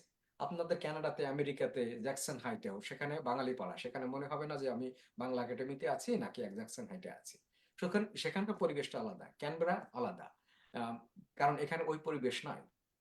এখন প্রথমত এই যে ফিজিক্যাল যে ইনফ্রাস্ট্রাকচার এবং লজিস্টিক্স, এইটার একটা অভাব। দ্বিতীয়ত দ্বিতীয়ত আমি মনে করব যে যে মননশীলতার যে যে আগ্রহ, আমি চর্চা করব ওই ভুবনে, আমাকে প্রবেশ করবার যে যে আকুতি, যে আগ্রহ এবং যে প্রচেষ্টা, এটার সমন্বয় যদি না থাকে, তাহলে আমি প্রবাসেও যেমন করতে পারবো না, আমি স্বদেশে করতে পারবো না। স্বদেশে যারা আছেন তারা কি সবাই সাহিত্য রচনা করছেন? যারা, আমি ধরে নিচ্ছি বাংলা ভাষা কিংবা ইংরেজি ভাষায় যারা বিশ্ববিদ্যালয়ের স্নাতকোত্তর ডিগ্রি নিয়েছেন, তাদের কতজন সাহিত্য রচনা করছেন আপনি যদি হিসাব করে দেখেন। সুতরাং দেশে থাকলেই যে এটা হবে তার কোনো কথা নাই। আমি অনেক উম, অনেক ছাত্র, অনেক প্রাক্তনের কথা আমি জানি, আম, যারা বাংলা এবং ইংরেজি সাহিত্যে স্নাতকোত্তর করেছেন এবং শিক্ষকতা করছেন। আমি সৈকতের প্রতি একটু সম্মান রেখে বলি, আম, শিক্ষকতা করছেন, আহ, তাদের ভাষায় এবং সাহিত্য রচনার ক্ষেত্রে অনেক ঘাটতি দেখেছি। আমি আমি বড় কোনো সাহিত্য কর্ম রচনা করি না, এরকম মেধা আমার নাই, কিন্তু আমি ঘাটতি দেখেছি। এটা অনেকটা ক্রিকেট আম্পায়ারের মতো। আম্পায়ার দায়িত্ব পালন করতে হলে যে আপনাকে ভালো ক্রিকেট খেলতে হবে এমন কোনো কথা নেই। You need to know how to moderate the game. So এই কথাটা আমি বলার চেষ্টা করছি যে সাহিত্য রচনা আপনি করতে হলে একটা মান আপনাকে আপনাকে জানতে হবে যে এই মানে আমাকে উঠতে হবে। ঠিক আছে? শুধু লিখলেই হবে না। সেই ওই রবীন্দ্রনাথের খাপছাড়া ইসের মতো ভোলানাথ লিখেছিল ৩-৪-৯০, গণিতের মার্কায় কাটা গেল সর্বই, ৩-৪-১২ হয় মাস্টার তারে কয়, লিখেছিল ঢের বেশি এই তার গর্ব। সো আমার মনে হয় আমাদের সমাজে লিখেছিল ঢের বেশি এই প্রবণতাটা এত বেশি জেঁকে বসেছে যে সবাই লিখছে, সবাই লিখছেন, কবিতা লিখছেন, গল্প লিখছেন, উপন্যাস লিখছেন, ফেসবুকে পাতা ভরে লিখছেন, কিন্তু সেখানে যে আহ, ওই যে ৩-৪-১২ আর কারো হচ্ছে না, সব জায়গায় ৯০ হয়ে যাচ্ছে। তো এই এই যে প্রবণতাটা দেখা দিয়েছে, এবং বেশি বেশি লিখতে হবে, বেশি বেশি না লিখলে যেমন লেখা হয় না, এই একটা এক ধরনের স্টিরিওটাইপ চিন্তা এসে গেছে। যেমন আপনার অভিনয়ের ক্ষেত্রে এখন দেখবেন যে অনেক চিৎকার, চিল্লা চিল্লি এগুলি না করলে মনে হচ্ছে না সিরিয়াস অভিনয় হয় না। আপনি দেখবেন বর্তমান নাটকে কিংবা বিভিন্ন চলচ্চিত্রে বিষয়টা এরকম, আহ, যে একটা টেনশন ক্রিয়েট করতে হবে, একটা চিৎকার করতে হবে, গোলযোগ করতে হবে, প্যানিক করতে হবে, তখনই মনে হবে যে না, he is really acting seriously. That's not the way. আপনাকে অভিনয়ের, কিন্তু আপনি নীরব থেকে অভিনয় করা যায়। সত্যজিতের ছবিতেই দেখা গেছে কোনো কোনো কোনো ওখানে কোনো ডায়ালগ নাই, তারপরে আমরা বুঝতে পারছি যে দুর্ভিক্ষের যে যে চিত্রটি সত্যজিৎ এঁকেছিলেন, সেখানে দেখা যাচ্ছে ব্যাঙ চিত হয়ে আহ, জলের উপরে শুয়ে আছে, মরা ব্যাঙ, এবং প্রজাপতি শুকনো কাঠের উপরে রস আহরণ করার চেষ্টা করছে। দ্যাটস এই কোটি শর্ট। সো মানে নীরব ভাষায় হচ্ছে সবচেয়ে শক্তিশালী ভাষা। তো আমি যেটা ফিরে আসি সাহিত্য আলোচনায়, যে আমাদের মনন যদি আমরা ঋদ্ধ করতে না পারি, আহ, তাতে করে কিন্তু স্বদেশে হোক প্রবাসে হোক, এই আলোচনার মূল বিষয় যেটা হচ্ছে প্রবাসে বা সাহিত্য চর্চার প্রতিবন্ধকতা। আমি চেষ্টা করি এখানে কবিতা লিখবার, কিছু লিখবার কথা, কিন্তু যে সমস্যাটি আমার মনে হয় সবাইকে গ্রাস করছি সেটি হচ্ছে সমসাময়িক, যেটা সৈকত খুব সুন্দর উল্লেখ করেছে। সমসাময়িক বিষয়গুলি এত বেশি প্রভাব ফেলছে, এটা রুডিয়ার্ড কিপলিং এর কবিতার মতো, সাহিত্য রচনার মতো, এবং যাকে সমালোচনা করা হয় যে এই সমসাময়িক প্রভাবের কারণে তিনি শিল্পায়ত্ত কিংবা কালোত্তীর্ণ রচনা করতে পারেননি, যেটা নজরুলের ক্ষেত্রেও কিন্তু ওই তুলনাটা আনা হয়, যে নজরুল এত বেশি দামামার মধ্যে থেকেছেন এবং সেইগুলি নিয়েই কথা বলেছেন, কবিতা লিখেছেন, সাহিত্য লিখেছেন। এবং আমার মনে হয় সেগুলি আমাকেও প্রভাবিত করছে। এর কারণ একটা ছোট্ট একটা হাস্যকর একটা উদাহরণ দিই, সেটা হচ্ছে বাংলাদেশ হাই কমিশনে আমাকে বিভিন্ন সময় বিভিন্ন উপলক্ষে অলমোস্ট এভরি অকেশন আমি কিছু না কিছু লিখি এবং পড়ি। এবং ওখানে কমার্শিয়াল কাউন্সিল একদিন বলছে, দাদা আপনাকে আমরা বলবো দিবসের কবি বলবো, কারণ আপনি 15ই আগস্টে লেখেন, আপনি 21শে ফেব্রুয়ারিতে লেখেন, তারপরে বৈশাখী মেলার পয়লা বৈশাখী লেখেন, এরকম মানে প্রতিটা দিবসের জন্য একটা করে লিখতে হয়। অর্থাৎ আমার সময়ের, আমার বেশিরভাগ অংশ ওই দিবসের ভাবনা নিয়েই কেটে যায়। সো এই যে যে সমসাময়িক যে প্রভাবটা, এটা আমাদেরকে গ্রাস করছে। এর এক, দুই হচ্ছে আরেকটা বিষয়। আপনি দেখেন যোগাযোগ মাধ্যম এবং সামাজিক যোগাযোগ মাধ্যমের কারণে কি হয়েছে, 50 বছর আগে যা ছিল না, এখন গ্রামের প্রত্যন্ত গ্রামে যে মা যারা রান্না করছেন, কাকিরা রান্না করছেন, তারা কিন্তু ইউটিউবের কুইজিন দেখে রান্না করছেন, রেসিপি দেখে রান্না করছেন, একটা ভাবা যায়। হ্যাঁ? এবং উম, তারপরে দেখেন যে কৃষক কি আজকে কি ইয়ে করবে, ফসল লাগাবে, এবং সেটার জন্য কি মাটি, কি উপযোগী, কি আবহাওয়া, সেটাও কিন্তু তারা ইউটিউব দেখে দেখছেন। সো আপনি কল্পনা করেন যে আমরা যখন বিশ্ববিদ্যালয়ে পড়ি তখনও আমরা কিন্তু এসব কিছু জানতাম না, বুঝতাম না, কিন্তু আজকে এই যোগাযোগ মাধ্যমের কারণে মানুষ আহ বিশ্ব ডামাডোলে যেয়ে পড়েছে। এর কারণে কি হয়েছে, সে সহস্র সমস্যা, পৃথিবীর যে দেশ হোক না কেন, যে সমাজ হোক না কেন, যে ভাষা হোক না কেন, সমস্যা হোক, বিষয় হোক, বিনোদন হোক, আসক্তি হোক, সেলিব্রিটি হোক, রাজনীতি হোক, এমনকি আপনার আমাদের দেশের রিজার্ভ সংকট হোক, সবাই মন্তব্য করছে। এমন মানুষ নেই যে সবকিছু জানে না, যে কোনো কিছু মানে সবকিছু জানে না, এমন মানুষ না। সো যেটা হয়েছে, এখন কিন্তু কেউ আপন ভুবনে যে তার মেধা এবং মনন বিনিয়োগ করতে পারছে না একটা বিষয়ের উপরে। ফলে সেই মানিক বন্দ্যোপাধ্যায়ের মতো বিষয় সৃষ্টি হচ্ছে না, উপন্যাস সৃষ্টি হচ্ছে না। রবীন্দ্রনাথ যে 4:30টার সময় উঠে ধ্যান করতেন, ধ্যান করার পরে যে কবিতাগুলি লিখতেন, সেই কবিতাগুলি আমরা আমরা লিখতে পারছি না। জীবনানন্দ সেই যে কবিতাগুলি লিখতেন ধানশিলি নদীর তীরের কথা চিন্তা করে, সারা পৃথিবী থেকে বিচ্ছিন্ন হয়ে, সেগুলি এখনো আমরা করতে পারছি না। আমরা নিজেদেরকে বিচ্ছিন্ন করতে পারছি না, আমরা জড়িয়ে গেছি কাঁঠালের আঠার মতো এমন ভাবে সারা বিশ্বের সাথে, যে আমাদেরকে সবকিছু নিয়ে চিন্তা করতে হয়। Why I have to deal with so many things? I cannot solve the problems of the world. So why I have to deal with it? Why I have to get involved in it? এই হলো প্রশ্ন। এই প্রশ্নটা আমাদেরকে কিন্তু করতে হবে নিজেদেরকে। আমরা যদি একটা দিনের শেষে আমাদের স্বল্প জীবনে যদি আমাদের ফুটপ্রিন্ট রেখে যেতে না পারি, আমাদের সাহিত্যে, আমাদের গল্পে, উপন্যাসে, কবিতায় যদি আমরা কোনো কিছু সৃষ্টি করে যেতে না পারি, তাহলে এই জীবন বৃথা। এবং আমাদের বাঙালি সমাজের, আমাদের সাহিত্যের কাছে আমরা কিন্তু নগণ্য থেকে যাব, আমরা কিন্তু অনুল্লিখিত থেকে যাব। তাহলে আমাদেরকে যেটা করতে হবে, we have to decide our priority, let's not think about so many things. এবং আমি এখন আসছি আমরা কিভাবে এই বাধাকে এই প্রতিবন্ধকতাকে উত্তরণ ঘটাতে পারি, সেই কথায় আমি আসছি। তাহলে আমাদেরকে যেটা করতে হবে, আমাদেরকে জানতে হবে আমাদের ঠিকানাটা কোথায়, আমাদের গন্তব্য কোথায়, আমাদের উদ্দেশ্য কোথায়, অবজেক্টিভ কোথায়, এবং আমাদের স্কোপটা কোথায়। এই স্কোপটা হচ্ছে সবচেয়ে বড় জিনিস। আমাদের জীবনে আমরা সমস্ত কিছুকেই আমরা অ্যাকসেপ্ট করি, আমরা কমিট করি সবকিছুতে, কিন্তু আমরা পেরে উঠি না, ফলে আমরা আমরা ফেল করি। রবীন্দ্রনাথের মতো আমরা শুরু করি কিন্তু শেষ করি না। আমাদের শুরু করার দরকার নাই, we don't need to start on so many things, we need to start on a few things that we can commit, we can complete, and we can successfully finish it. So আমি যেটা মনে করি, বাধা আছে, প্রতিবন্ধকতা আছে প্রবাসে। আহ, আমার কিছু আহ, সংগ্রহ আছে, এরকম সংগ্রহ প্রবাসের প্রত্যেকটা প্রবাসেই সবাই করতে পারে যদি আগ্রহ থাকে। সেখানে নববর্ষে বৈশাখে মেলা হয়, এখানে 21শে ফেব্রুয়ারিতে মেলা হয়, প্রতিটা সমাজেই মেলা হয়।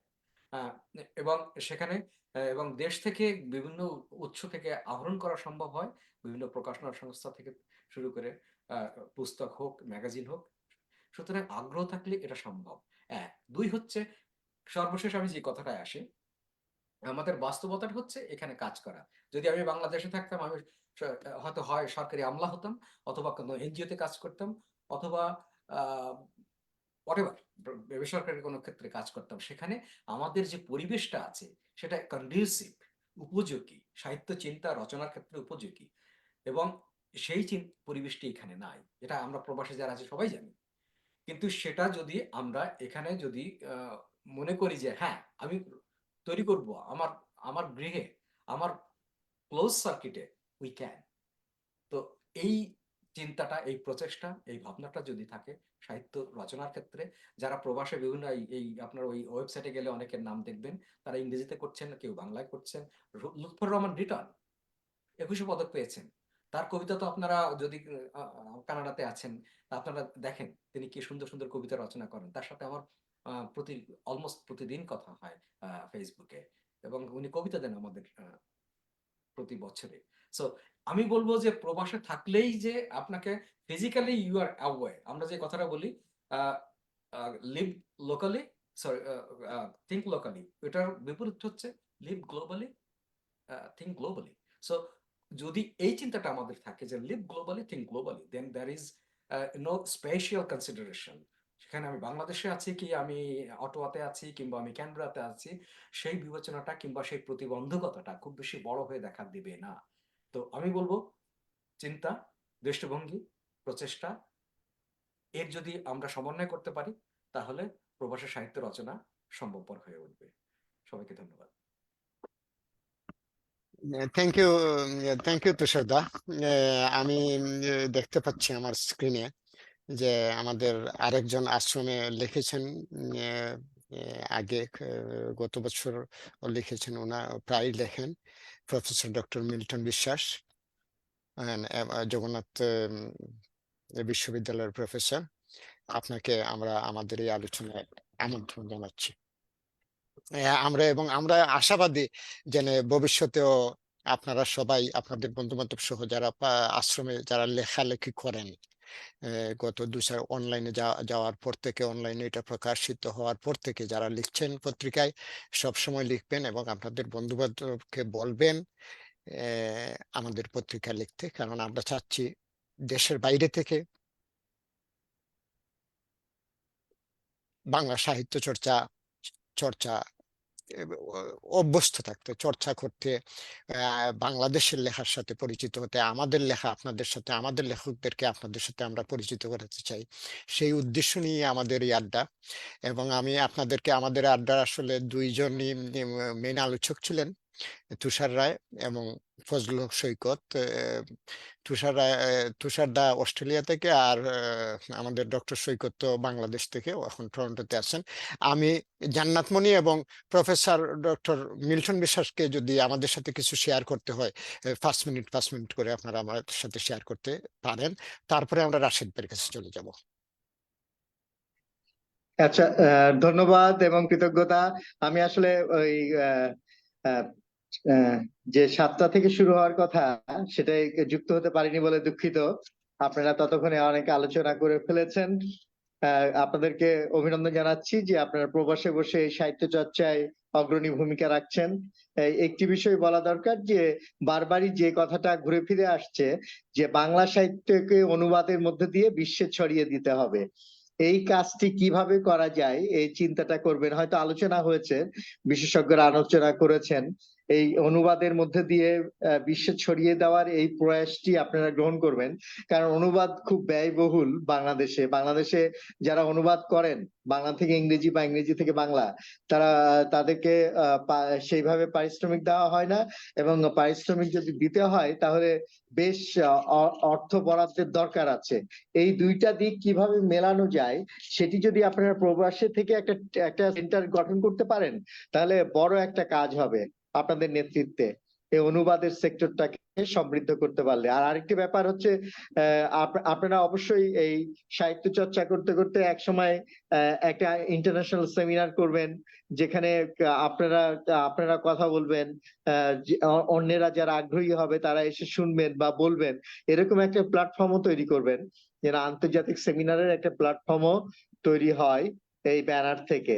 এবং আপনাদেরকে অভিনন্দন, আপনারা এটা কন্টিনিউ করবেন, থেমে যাবেন না।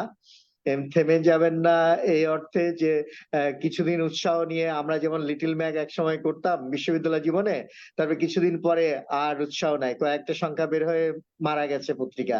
তাই মৃত্যুবরণ করে যে পত্রিকাগুলো, সেরকম যেন অবস্থা না ঘটে আপনাদেরও এই প্ল্যাটফর্মের। আমি আপনাদের সকলকে অভিনন্দন এবং ধন্যবাদ জানাচ্ছি, কৃতজ্ঞতা। জয় বাংলা, জয় বঙ্গবন্ধু। ধন্যবাদ ডক্টর মিল্টন বিশ্বাস।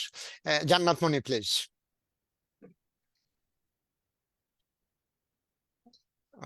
মাইকটা মনে হয় আনমিউট করতে হবে।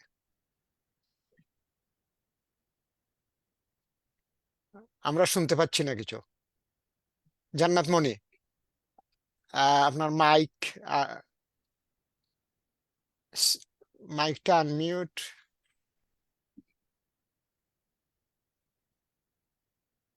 আনমিউট করতে হবে মাইকে। অডিও কানেকশন দেখেন।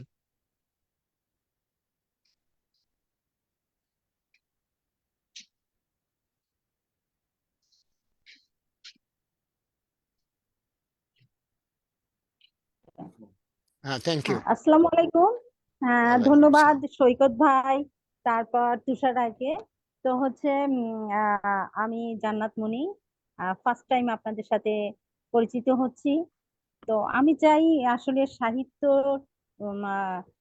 সাহিত্য জগৎটা আর কি বিভিন্ন আসলে এখানে বিভিন্ন মাধ্যম আছে, যেমন কবিতা, তারপর হচ্ছে কবিতা, তারপর উপন্যাস বা বিভিন্ন লেখনী আছে সেই লেখনী গুলোর মাধ্যমে যাতে মানে ছড়িয়ে যাক।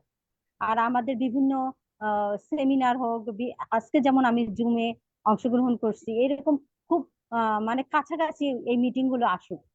তাহলে হবে কি, আমরা এক একজনের মনোভাব মানে কিভাবে উন্নত করা যায়, তারপরে লেখনী গুলো কিভাবে যেমন আমি খুব খুব ছোট লেখক আর কি, মানে লেখকও ঠিক না, মাত্র শুরু করেছি। তো যাই হোক, আমাদের ভুল ভ্রান্তি আছে। তাহলে আমি যদি আপনাদের মাধ্যমে আরো কিছু জ্ঞান অর্জন করতে পারি, আর আশ্রম পত্রিকাকে মানে আরো সুন্দরভাবে আশ্রম পত্রিকার উপস্থাপনা গুলো, তারপর প্রচার গুলো, সম্প্রচার গুলো, এগুলো বিভিন্ন বিশ্ববাসীদের মাধ্যমে যাতে দেশের বিভিন্ন জায়গায় ছড়িয়ে যায়, এটা আর কি চাচ্ছি। তারপর লেখার মানগুলো মানে আসলে আলোচনা না করলে আমার কি আমি কি কতটুকু লেখক এটা যাচাই করা যায় না। আসলে লেখার মানের ক্ষেত্রে আলোচনা করাটা এটা আসলে খুবই জরুরি ব্যাপার। মানে এই যে আমি আপনাদের আলোচনাগুলো শুনলাম, এর মাধ্যমে হয়তো দেখা যাচ্ছে আমার কি কি দুর্বলতাগুলো আছে, এগুলো আমি ইয়ে করতে পারি।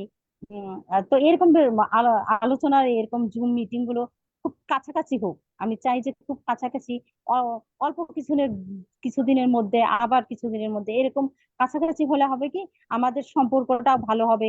আশ্রম পত্রিকার আর আর কি কিভাবে সম্প্রচার, কিভাবে এটার উন্নতি ইয়ে হবে, এগুলো আর কি চাওয়া। আর কি উপস্থাপনা গুলো তাড়াতাড়ি আসুক। মানে আজকে আমি আপনাদের মাঝে এসে মানে ভালো লাগতেছে যে আমি হচ্ছে কারো একটা ভালো কিছুর সাথে জড়িত আছি।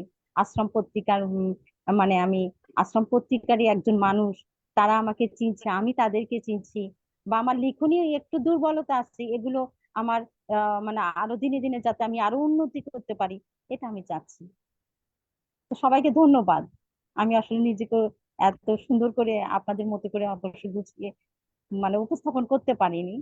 তো ভালো লাগলো যে আপনাদের মাঝে আমি আসতে পেরেছি। আপনাকেও ধন্যবাদ, অসংখ্য ধন্যবাদ। যে আমারও খুব ভালো লাগছে যে আমরা এই পত্রিকাটা পত্রিকাটা যেটা আমরা কানাডা থেকে অটোয়া থেকে করছি, এবং আমরা সবসময় বলি হ্যাঁ যে এটা আমাদের একটা প্ল্যাটফর্ম যেখান থেকে আমরা যারা লেখালেখি করেন, যারা সুস্থ মন মানসিকতার মানুষ, তাদেরকে আমরা একসাথে করব, এবং এটা আমাদের বহুদিনের প্রচেষ্টা, এবং ফাইনালি যেন আমরা একটা জায়গাতে আসার চেষ্টা করছি যে আচ্ছা আমরা আপনার কথা মতোই আমরা চিন্তা করছি এখন এটা 1 সপ্তাহ করবো না 2 সপ্তাহ করবো। আমি তো বলি প্রতিদিনই করতে, বুঝছেন। আমি তো চাই যে প্রতিদিনই আপনাদের সাথে কথা বলতে। এটা আড্ডা তো আড্ডাই, আমরা বাইরে যাই না প্রতিদিন। দেশে থাকলে তো আমরা প্রতিদিনই আড্ডা দিতাম, বাজারে হোক, ক্লাবে হোক। এই যেটা জুন্নুন রাইন, যেটা সৈকত ভাইয়ের রেফারেন্সটাই দিচ্ছি আমি, যে সাহিত্য আড্ডা, অথবা আমরা যদি দেখি যে কবি যে কালিদাস কি ছিল না আপনার, একটা আড্ডা হতো না যে তো নামও ভুলে গেছি আপনার, দেখেন দেখো দেশের বাইরে, যেটা ইন্ডিয়াতে হতো, যে আপনার রবীন্দ্রনাথের পরে যেটা কৃত্তিবাস যতদূর সম্ভব কৃত্তিবাস একটা আড্ডা হতো না, কৃত্তিবাস হ্যাঁ পত্রিকাকে। তো এভাবে আমাদের আশ্রমকে ঘিরে এ ধরনেরই একটা আড্ডার ব্যবস্থা আমরা করার চেষ্টা করছি। এবং আমি এখন প্রফেসর ডক্টর মিল্টনের কথার সূত্র ধরে আমি রাশেদ ভাইয়ের কাছে যেতে চাই, যে রাশেদ ভাই এবং আমি প্রায় আলোচনা করি যে আমরা তো বলি শুধু আমাদের ছেলে মেয়েদেরকে বাংলা সাহিত্যের সাথে পরিচয় করিয়ে দিতে হবে, কিন্তু কিভাবে কিভাবে সম্ভব? রাশেদ ভাই সবসময় আক্ষেপ করে যে পৃথিবী কত দেশের কত সাহিত্য দেখি ইংরেজিতে, কিন্তু বাংলার কোনো সাহিত্য আমরা অনুবাদ দেখতে পাই না। এখন কত পাওয়ার কথা আরো বেশি ছিল, যেহেতু অনলাইনে সবকিছু পাওয়া যায়। রাশেদ ভাই, please, welcome to the board. ধন্যবাদ। এবং জান্নাত মনিকে ধন্যবাদ অংশগ্রহণ করার জন্য। বাংলা সমাজ অনেক এগিয়েছে, কিন্তু বাংলাদেশের সমাজ এখনো পুরুষতান্ত্রিক। মেয়েদের অংশগ্রহণ এখনো অল্প সব সব ক্ষেত্রেই, এবং সেদিক বিবেচনায় জান্নাত মনির অংশগ্রহণ আমাদের জন্য, আমাদের এই আড্ডার জন্য ইতিবাচক। ডক্টর সৈকত এবং তুষার রায় দুজনে যথেষ্ট বিশ্লেষণমূলক আলোচনা করেছে, এবং ডক্টর মিল্টন বিশ্বাস বাংলা সাহিত্য,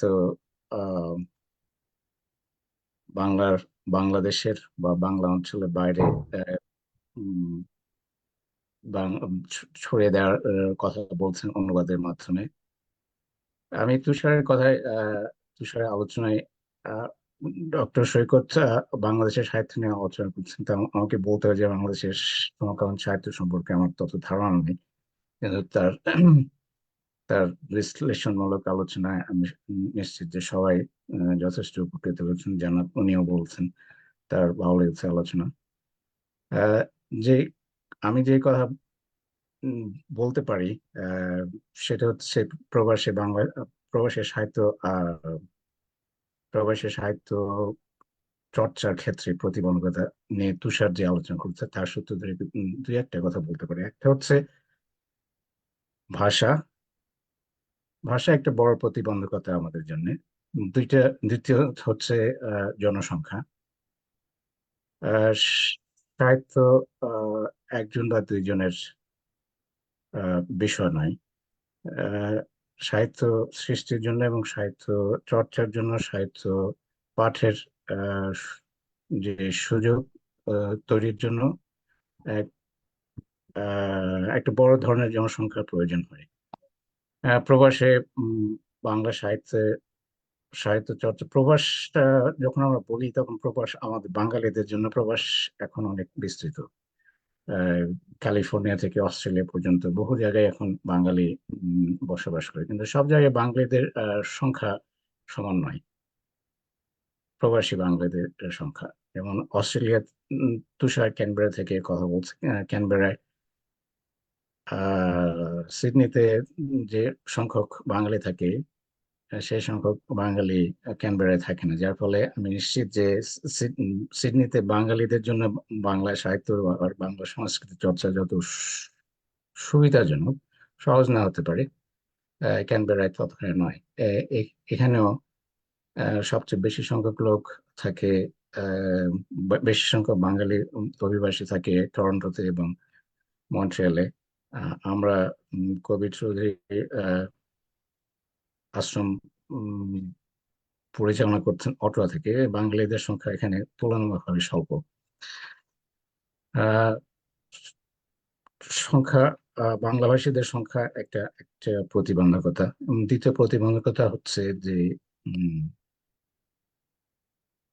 এই আমরা যারা অভিবাসী, বাংলা ভাষায় যে সাহিত্য চর্চা যদি হয় এখানে, যারা অভিবাসী, যারা বাংলাদেশে শিক্ষিত, বাংলাদেশের বাংলাদেশের আম, শিক্ষিত বা প্রশিক্ষিত হবার পরে এসছে, শুধুমাত্র তারাই বাংলা সাহিত্য চর্চা করতে পারে। যে কথা কবির চৌধুরী বললেন যে আমরা মাঝে মাঝে আলোচনা করি, সবসময় না হলেও, যে আমাদের আমাদের প্রজন্ম যারা অভিবাসী, তাদের যে ছেলে মেয়ে, তারা বাংলা ভাষা পড়তে আগ্রহী না অনাগ্রহী সেটা বোঝার সাধ্য আমাদের নাই, কারণ তারা বাংলা জানে না, বাংলা বলতে পারে না। আম, তাদের বাংলা বলার কথাও নয়, কারণ বাংলা তাদের ভাষা নয়। তাদের ভাষা হয় ইংরেজি, অথবা যে দেশে তারা বসবাস করে সেই দেশে ইংরেজি বাইরেও অন্য ভাষা আছে। বাঙালিরা যদি তাদের পরবর্তী প্রজন্মকে অন্তর্ভুক্ত করতে চায়, তাহলে যেটা আমরা আলোচনা করি প্রায়, তুষার উল্লেখ করছে এবং ডক্টর মিল্টন বিশ্বাসও যেটার উপর গুরুত্ব আরোপ করেছেন, সেটা হচ্ছে অনুবাদ। অনুবাদ মানে হচ্ছে প্রধানত ইংরেজি, কারণ ইংরেজিতে আমরা আমি এর আগে একবার আমি আর কবির চৌধুরী আলোচনা করছিলাম যে যদি রুশ সাহিত্য ইংরেজি ভাষায় অনুবাদিত না হতো, বাংলা ভাষায় হচ্ছে, তাহলে তা আমরা রুশ সাহিত্য সম্পর্কে জানতে পারতাম না। জার্মান সাহিত্য যদি ইংরেজি ভাষায় অনুদিত না হতো, আমরা জানতে পারতাম না। আহ, সালমান রুশদির একটা আহ, আলোচনা গ্রন্থ আছে, আলোচনা গ্রন্থই বলবো, ইমাজিনারি হোমল্যান্ডস। সেখানে সালমান রুশদি উল্লেখ করেছে যে যারা আহ অভিবাসী, অন্য কোনো শব্দ ব্যবহার করা যেতে পারে, কিন্তু আমি বলবো অভিবাসী, যারা আহ ভারতবর্ষ থেকে তৎকালীন ভারত উপমহাদেশ থেকে বাইরে আসে, এবং তখন যারা এসেছে তারা বেশিরভাগই লন্ডনে। লন্ডনে আসার পরে তাদের মধ্যে একটা বিচ্ছিন্নতা তৈরি হয় ভারত এবং লন্ডন অভিবাসীদের মধ্যে। কিন্তু তাদের তাদের পূর্ব স্মৃতি তাদের মধ্যে থেকে যায়। তারা যখন তাদের দেশকে চিন্তা করে, তাদের স্মৃতি এর মধ্যে দিয়ে চিন্তা করে, তারা যখন সাহিত্য রচনা করে, আহ তারা ওই অতীত স্মৃতি তারা সমকালীন ভারতবর্ষের গ্রাম শহর বা জনগোষ্ঠী নিয়ে সাহিত্য রচনা করে না, তারা সাহিত্য রচনা করে তাদের অতীত অতীত স্মৃতি নির্ভর করে, এবং সে তার নাম, তার গ্রন্থের নাম এবং তার রচনার নাম হচ্ছে ইমাজিনারি হোমল্যান্ডস। যদিও সেটা তার কোনো না কোনো যে দেশের অভিবাসী হোক না কেন, সে দেশের মানুষ নিয়ে গল্প হলেও, সেই দেশের মানুষের গল্প, সেটা স্মৃতি নির্ভর, এবং সেটা অনেকখানি ইমাজিনারি সালমান রুশদির মতে। এবং সালমান রুশদি একই সঙ্গে বলছে যে ইংরেজি হচ্ছে, যদিও উপনিবেশিকতার কারণে এশিয়া আফ্রিকা বহু সংখ্যক মানুষ এবং বহু দেশে ইংরেজি প্রধান ভাষা, সেই কারণে ইংরেজি এখন সার্বজনীন ভাষা। এবং আপনারা অনেকেই আর কে নারায়ণের সঙ্গে পরিচিত। যখন বাঙালিরা সবসময় তাদের ভাষা আন্দোলন নিয়ে গর্ব করে, ভাষা আন্দোলন শুধুমাত্র বাংলাদেশে হয়নি, যদিও এটা গর্বের ব্যাপার, আহ, ভারতে যখন প্রথম হিন্দি ভাষা রাষ্ট্রভাষা রাষ্ট্রভাষা বা সরকারি ভাষা এসে উম, ঘোষণা করা হয়, তখন আপনারা জানেন দক্ষিণ ভারত এবং ভারতীয় অন্যান্য অঞ্চলের মধ্যে বিরোধ সবসময় ছিল এবং এখন আছে। তারা ও হিন্দিকে ভাষা হিসাবে, তাদের ভাষা হিসেবে গ্রহণ করেনি। তার পরিবর্তে তারা গ্রহণ করেছিল এবং আর্কিনারা লিখছে ইংরেজিতে, ভাষাকে তারা তাদের ভাষা হিসেবে গ্রহণ করেছে। ঔপনিবেশিকতা ঔপনিবেশিকতা একটি বড় কারণ যে আমরা এখন পৃথিবীর যেখানে থাকি না কেন ইংরেজি ভাষায় শিক্ষিত প্রশিক্ষিত হতে চায়। যারা বাংলাদেশে জনগোষ্ঠীর মধ্যে বসবাস করে বা পশ্চিমবাংলায় বসবাস করে, তাদের জন্য বাংলা আম, বাংলাদেশের জন্য বাংলাদেশ একভাষী দেশ। বাংলা তাদের অন্যতম ভাষায় শুধু না, তাদের উম, একমাত্র ভাষা বলবো। ইংরেজি, যদিও ইংরেজিতে শিক্ষিত হয় বহু লোক, কিন্তু সবার যে সে সুযোগ যে থাকে তা নয়। বাংলাদেশের বাইরে যারা থাকে তাদের জন্য এটা একটা বড় রকমের প্রতিবন্ধকতা। ভাষা একটা বড় বড় প্রতিবন্ধকতা। কিন্তু দুঃখজনক ব্যাপার হচ্ছে যে সাহিত্য অন্য মাধ্যমের, যেমন জান্নাত মনি বলছে অনেক মাধ্যমের কথা, সাহিত্যের একটাই মাধ্যম, সেটা হচ্ছে ভাষা।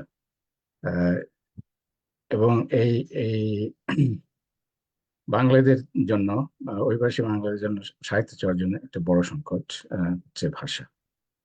কিভাবে এই সংকট উত্তরণ, সংকট থেকে উত্তরণ পাওয়া সম্ভব? দুইটা হতে পারে। একটা হচ্ছে এই কবির চৌধুরী যে চেষ্টা করছেন উম, একটা স্থানে থেকে পৃথিবীর সব সব বাঙালিদের সঙ্গে যুক্ত হওয়া। আহ, এই এই এই প্রচেষ্টার মাধ্যমে যে সংকট, সেটা থেকে এই প্রচেষ্টার মাধ্যমে যে মাধ্যমে জনসংখ্যা বা পাঠক সংখ্যার যে উম, যে প্রতিবন্ধকতা, সেটা থেকে উত্তরণ পাওয়া সম্ভব। আরেকটা হচ্ছে যেটা মিল্টন বিশ্বাস বলছেন, অনুবাদ। সেটা খুব একটা সহজ ব্যাপার নয় আসলে। যারা অভিবাসী বাঙালি তারা উদ্যোগ নেবে না, বাংলাদেশে যারা থাকে তারা উদ্যোগ নেবে, সেটা একটা আলোচনার ব্যাপার। এর আগে আমি ডক্টর সৈকতের সঙ্গে আমাদের আগে আলোচনায় জানি আমরা কথা বলছিলাম, তুষার, ডক্টর সৈকত এবং আমরা আলোচনা করছিলাম যে বাংলাদেশে যে সমস্ত প্রতিষ্ঠান আছে তারা এই উদ্যোগ নিতে পারে কিনা, কেন পারবে না, কেন সেই উদ্যোগ বাংলা ভাষী অভিবাসীদের পক্ষে নেওয়া সম্ভব কিনা। এটার জন্য যে সংগঠন দরকার, সেটা বাংলাদেশি অভিবাসীদের মধ্যে আমি জানি না ঠিক আছে কিনা। এবং যে বাঙালিরা এখানে এসে সব করেছে, তুষার যে যে তালিকার কথা বললো, প্রথমে ছিল মনিক আলীর নাম। মনিক আলী বাংলাদেশের জন্ম, কিন্তু মনিক আলীর প্রথম গ্রন্থ কিন্তু বাংলা না। মনিক আলী ব্রিকলেন ইংরেজিতে লেখা। কিন্তু ব্রিকলেনের যে চরিত্র, তারা বাঙালি। তারা বাঙালি হলেও তারা বাংলাদেশি বাঙালি নয়, তারা পশ্চিমবাংলা বাঙালি না, তারা লন্ডনের বাঙালি। সুতরাং এখানে যদি কোনো বাঙালি লেখক, আমাদের পরের প্রজন্মের বাঙালি লেখক, পাঠক, লেখক লেখিকা, পাঠক পাঠিকা, কবি যারা আসবে, তারা যদি বাঙালি ঐতিহ্যে আগ্রহী হয়, তারা বাংলা লিখবে না, তারা ইংরেজিতে লিখবে, কারণ বাংলা তাদের ভাষা না। বাংলা ভাষার চর্চা করতে হলে বাংলা জানতে হবে, এবং সেই বাংলা জানাটা বাংলাদেশের বাইরে যারা বসবাস করে, যারা প্রশিক্ষিত এবং শিক্ষিত হয়, তাদের পক্ষে প্রায় অসম্ভব।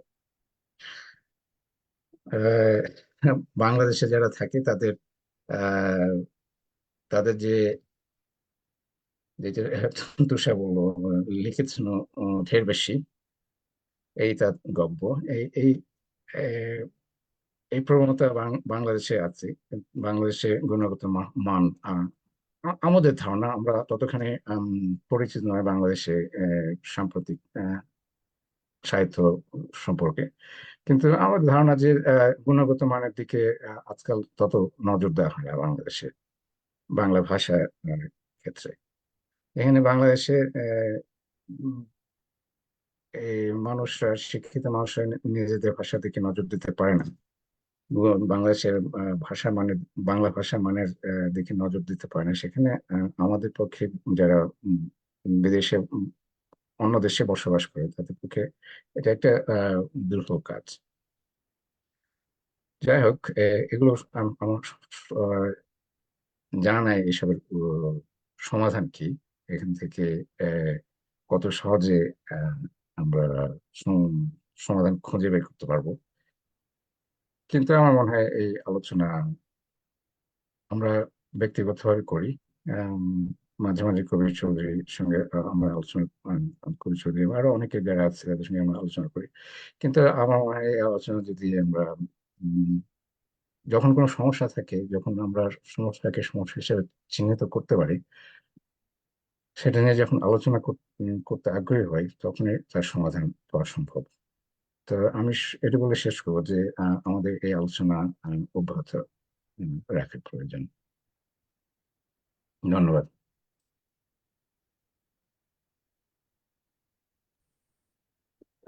থ্যাংক ইউ রাশেদ ভাই, থ্যাংক ইউ ভেরি মাচ। আপনার আলোচনা আমাদের অব্যাহত থাকবে, কিন্তু তার আগে বলতে হয় যে সৈকত ভাই ওনার একটু বাইরে যেতে হচ্ছে, ইমার্জেন্সি, যার জন্য আমাদেরকে কিউ করছেন আপনার মিটিংটা থেকে চলে গেছেন, মিটিং থেকে উনি দুঃখ প্রকাশ করছেন সবাইকে হ্যালো বলার জন্য। আমরা যেহেতু আমাদের আলোচনার কি ছিল আপনার, যে আমরা জুম মিটিং টাইম 11টা পর্যন্ত ছিল, আমি আরেকটু চাবো ডক্টর বিশ্বাসের কাছ থেকে, আমি যে প্রফেসরের কাছ থেকে একটা জিনিস জানতে চাবো, যে উনি শেষ করেছেন জয় বাংলা বলে জিনিসটা আমার কাছে সেই জয় বাংলা, এবং আমার পিছনেও বঙ্গবন্ধুর ফটো। এখন আপনারা জয় বাংলা বলেছেন, জয় বঙ্গবন্ধু বলেছেন, তার মানে আপনারা বাংলাদেশ সরকারের সাথে, আমার বিশ্বাস, আমি বিশ্বাস করি, এবং আপনার কিছু লেখাও আমি পড়েছি, যে বাংলাদেশ সরকারের সাথে আপনাদের যোগাযোগটা ভালোই আছে।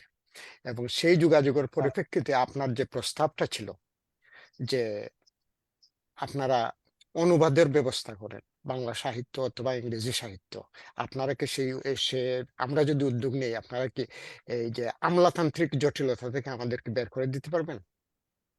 যদিও প্রশ্নটা আচ্ছা, ধন্যবাদ আপনাকে।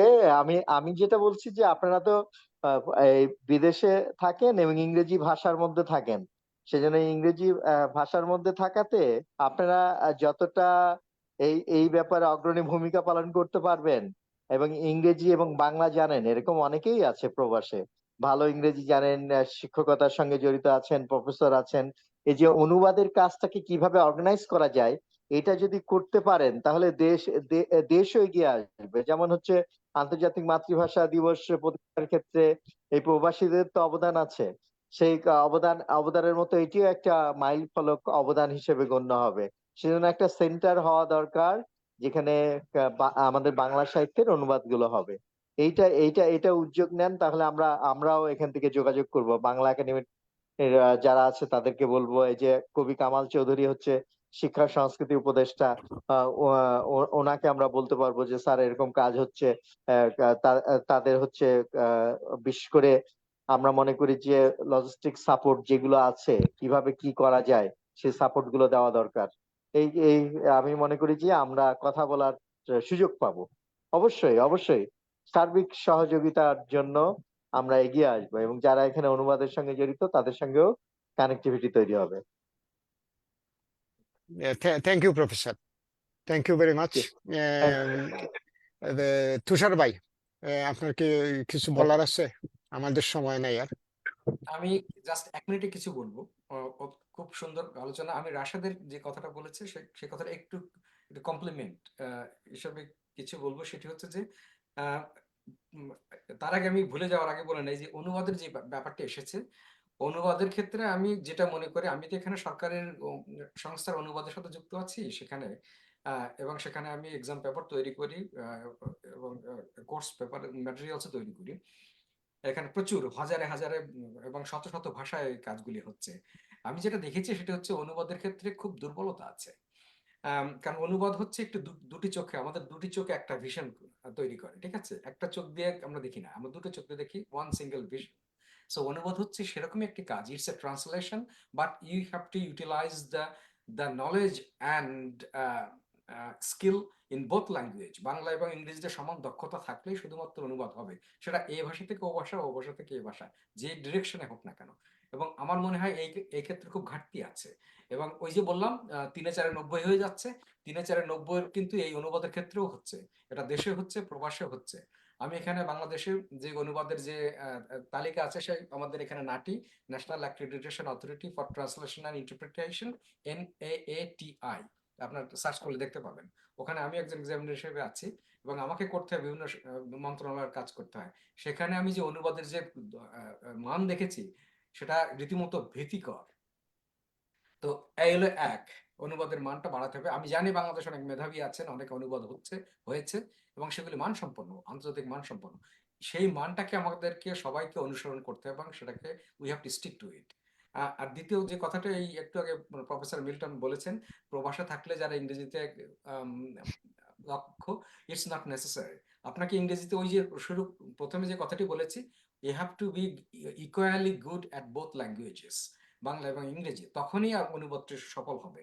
আর প্রবাসে যারা থাকে, আমি দেখেছি অনেকে এখানে বাংলাদেশ থেকে যারা শিক্ষা নিয়ে এসেছে, বয়প্রাপ্ত মানুষ, অভিবাসী হয়ে এখানে এসে, তারাই তো সাহিত্য রচনা করি, কারণ তাদের ওই ব্যাগেজটা এখনো আছে। আমাদের যে মূল্যবোধ হোক, সাহিত্য হোক, ঐতিহ্য আছে, ওই চিন্তা, ওই বোধটা কাজ করে, সেই জীবনানন্দের মতো বোধ, সেই বোধটা এখনো কাজ করে, বাঙালি বোধ, যে কারণে আমরা সাহিত্য রচনা করি। এবং সেই বোধটা আছে বলেই তারা বাংলা ইংরেজি দুই ভাষাতে আমরা চিন্তা করি, লিখি। কিন্তু এখানে যারা বড় হচ্ছে কিংবা এখানে যারা লেখাপড়া শিখছে অল্প বয়সে এসে, তাদের তো ওই মূল্যবোধ, ওই ওই পার্সপেক্টিভটা কাজ করছে না। ফলে নট অনলি ইংরেজিতে ভালো হলেই যে ভালো অনুবাদ করতে পারবে, কারণ ওই এক চোখের এক দৃষ্টি, একটা চোখ দিয়ে দৃষ্টিতে হবে না কখনোই, ফুল ভিশন কখনো আসবে না। সো এই এই বিষয়গুলি গুরুত্বপূর্ণ। অনুবাদ সাহিত্য, রাশদ বলেছে, ইট is very important.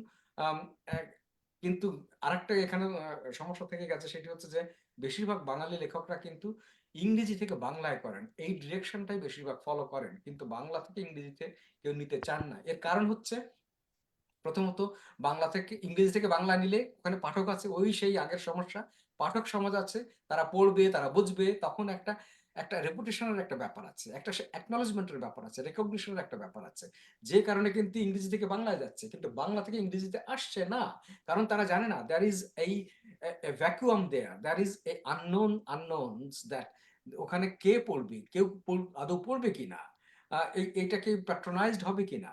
So this is the territory we need to explore, যে and encourage, এ কারণে উৎসাহিত হচ্ছে না, যে কারণে। সো এই এই এই বিষয়গুলি আমাদের ভাবতে হবে যদি আমরা এই প্রতিবন্ধকতাটা নিয়ে আমরা চিন্তা করতে চাই। তো এই, আর সর্বশেষ একটা বিষয় হচ্ছে যে প্রবাসে যারা এসেছে বাংলাদেশের শিক্ষা নিয়ে, বয়প্রাপ্ত অভিবাসী যারা, তারাই বাংলা সাহিত্য নিয়ে চিন্তা করছে। কিন্তু একটি বিষয় আপনি লক্ষ্য করবেন, প্রতিটা বাঙালি সমাজে, প্রবাসে, এই যারা এসেছে তাদের মধ্য থেকে বাংলা ভাষার জ্ঞান বলুন আর সাহিত্য চর্চা বলুন, এগুলো ধীরে ধীরে আহ উবে যাচ্ছে। It is they are drifting away from the main stream. আপনি ভাবুন, এখানে এই যে যারা সাহিত্য রচনা করছেন, আমিও একটু টুকটাক করি, তাদের কতটি ফেসবুকে বলুন আর বিভিন্ন আড্ডা তো নাই, ফিজিক্যাল কোনো আড্ডা নাই, কোনো মজলিস নাই যেখানে আপনি যে এগুলি বলবেন, পড়বেন, আলোচনা করবেন, এগুলি নাই। কদাচিৎ দু একটা হয়, কখনো কোনো বুক লঞ্চিং এর সময় দু একটি কথা হয়, তাও কয়জনই বা বুক লঞ্চিং করে, এই আমরা অনলাইনে যা আলোচনা করি এটুকুই। তো সেখানেও কিন্তু এইগুলি নিয়ে আলোচনা হচ্ছে না। ফলে আহ, এই এই আহ, মানে কি বলবো, আমাদের খুব টার্গেটেড একটা অ্যাপ্রোচ নিতে হবে। প্রথমত মান নিয়ে চিন্তা করতে হবে, ভাষার আমাদের জ্ঞানকে উন্নীত করতে হবে, এবং এই উদ্যোগগুলি নিয়ে আমাদের সমন্বিতভাবে সমমনাদের নিয়ে আমাদেরকে এগিয়ে যেতে হবে। আর এই যে বাংলা থেকে ইংরেজিতে আনার যে বিষয়টা আমরা বলছি, সেগুলি আসলে আসলে ভাবতে হবে আমাদের। We need to set A strategy, A policy and way forward. এবং এটার জন্য মানে ডেডিকেটেড মানুষদেরকে এগিয়ে আসতে হবে এই উদ্দেশ্য নিয়ে, এছাড়া এটা সম্ভব না। ধন্যবাদ। তুষার ভাই, আপনাকে আমার ব্যক্তিগত একটা প্রশ্ন। বলুন। আপনার যে আপনি তো কবিতা লিখেন, আপনি গদ্য লেখেন, আপনার যে লেখার যে উপজীব্য কি লেখেন আপনি? আপনি কি বাংলাদেশ নিয়ে লেখেন, না যে অস্ট্রেলিয়াতে আছেন অস্ট্রেলিয়া জীবনযাত্রাটা, কাদের জীবনযাত্রাটা আপনার সাহিত্যে আপনি প্রতিফলিত করার চেষ্টা করেন? অথবা আমরা যারা বাইরে লেখালেখি করি, আমাদের যে প্রতিপাদ্য বিষয়টা বা লেখার বিষয়টা কি হওয়া উচিত? আসলে আমাদের আমাদের মনোজগৎ কিন্তু বাংলাদেশ সবসময় প্রভাব বিস্তার করে, কারণ আমরা বাংলাদেশের যে ঘটনা শুনি, আপনি ধরেন রাজনীতি বলেন, দুর্নীতি বলেন, এই কিংবা অত্যাচার বলেন, কিংবা বাংলাদেশের সুখবর বলেন, সবকিছুতেই আনন্দ বেদনা বিভিন্ন উৎসব উপলক্ষ সবকিছুকেই আমাদেরকে প্রতিনিয়ত আমাদের সামনে এগুলি থাকে। একটা বিশাল একটা ক্যানভাসের মতো বাংলাদেশ আমাদের সমাজ নিয়ে বাঙালি সমাজ আমাদের সামনে থাকে, এটা আমরা অনস্বীকার্য। ফলে ওইগুলি আমাদের প্রভাব বিস্তার করে। অ্যাট দি সেম টাইম পৃথিবীর অন্যান্য সমাজে যা ঘটছে, অন্যায় অবিচার জুলুম, আম, মূল্যবোধের ঘাটতি যেগুলি আমরা দেখি, সেগুলি আমাদেরকে আহ, প্রভাবিত করে, সেগুলি নিয়েও লিখি। কিন্তু মূলত আমি বলবো যে বাংলাদেশ এবং বাঙালি সমাজ আমাদের কাছে মুখ্য বিবেচ্য হয়ে ওঠে। Thank you.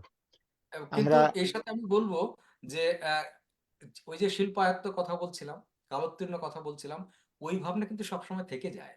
আমি তেমন কবিতার বোধ আমার নাই, ওইরকম দক্ষতা নাই, মাঝে মধ্যে লিখি তারও নাই। ওই যে বলি কবিতা লিখতে হয় বলে লিখতে হয়। আমি কখনো লেখার কবিতা লিখবো এই চিন্তা করে লিখি না, কারণ কবিতা একটা ভাবনা লিখিয়ে না, এটা সন্তান সন্তান প্রসবের মতো, যে it starts cooking at some time, এবং 9 মাস পরে এটা প্রসব হয়। লেখক হোক আর কবি হোক, তাদের কিন্তু একটা চেতনা starts cooking in the brain, and at some point it comes out, it has to come out. So এই যে তাড়না বলি না, এটা এই কারণে কিন্তু তারা লেখে। এবং যে কারণে আমি পরশুদিন নাকি কয়েকদিন আগে একটা কবিতা আমি লিখেছি, তার শেষ লাইন দুটো আমি বলি, সেটি হচ্ছে এরকমই, যে সেটা কবিতা কেমন হওয়া উচিত আমি আমি বলেছি। তো শুরু করেছে, কবিতার সাথে কথা হোক স্নিগ্ধ অনুভবে, নিঃসঙ্গতা মুছে দিক মুগ্ধ কলরবে, কবিতা ছড়াক সুগন্ধ হৃদয়ের আঙিনায়, নিথর জলে ভেসে যাক মরালি ভঙ্গিমায়। আমি এরকম 10-12টা পংক্তি আছে, প্যারাগ্রাফ আছে। শেষের প্যারাগ্রাফটাতে আমি বলেছি, সেটা হচ্ছে, কবিতা দেখাক স্বপ্ন স্বর্ণপ্রভ আগামীর, আজ জাগুক সেই জলধারা, যা রূপ পাবে বারে ধীর।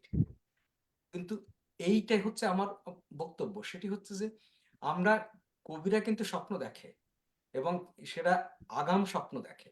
এটা যে আজকে ঘটছে বলে আজকে দেখছি তা না, এটা আগামীতে যা যা হওয়া উচিত সেটা দেখে বলেই কিন্তু কবিতা রচনা করতে পারে। আহ, আহ, নজরুল বলেছিলেন, আকাশে হেলান দিয়া পাহাড় ঘুমায় ওই। অনেকে বলেছে, তাহলে চাঁদে পাহাড় আছে, তাহলে তাহলে আহ, চন্দ্রে অভিযান চালানো উচিত। অনেকে এই কথা বলেন, কিন্তু এইটার কারণে যে চাঁদে গেছে তা না, কিন্তু এই যে কল্পনাটা করেছে, এই কল্পনার কারণেই কিন্তু অনেক কিছু ঘটে। সো এই কল্পনা আমাদেরকে করতে হবে। যে যে কল্পনা আমরা যদি সাহিত্যে যদি প্রতিফলিত করতে পারে, সাহিত্যের মান উন্নত হবে, এবং জাতীয় আমাদের সমাজও এই সাহিত্য চর্চার ক্ষেত্রে উদ্বুদ্ধ হবে। ধন্যবাদ। থ্যাংক ইউ তুষার ভাই। আপনারা সবাই জানেন, শুধু দর্শক মন্ডলী, যে আমাদের সাথে আছেন রাশেদ নবী, আমাদের অটোয়াতেই থাকেন, এবং উনিও কিন্তু ভালো একজন ছোট গল্পকার।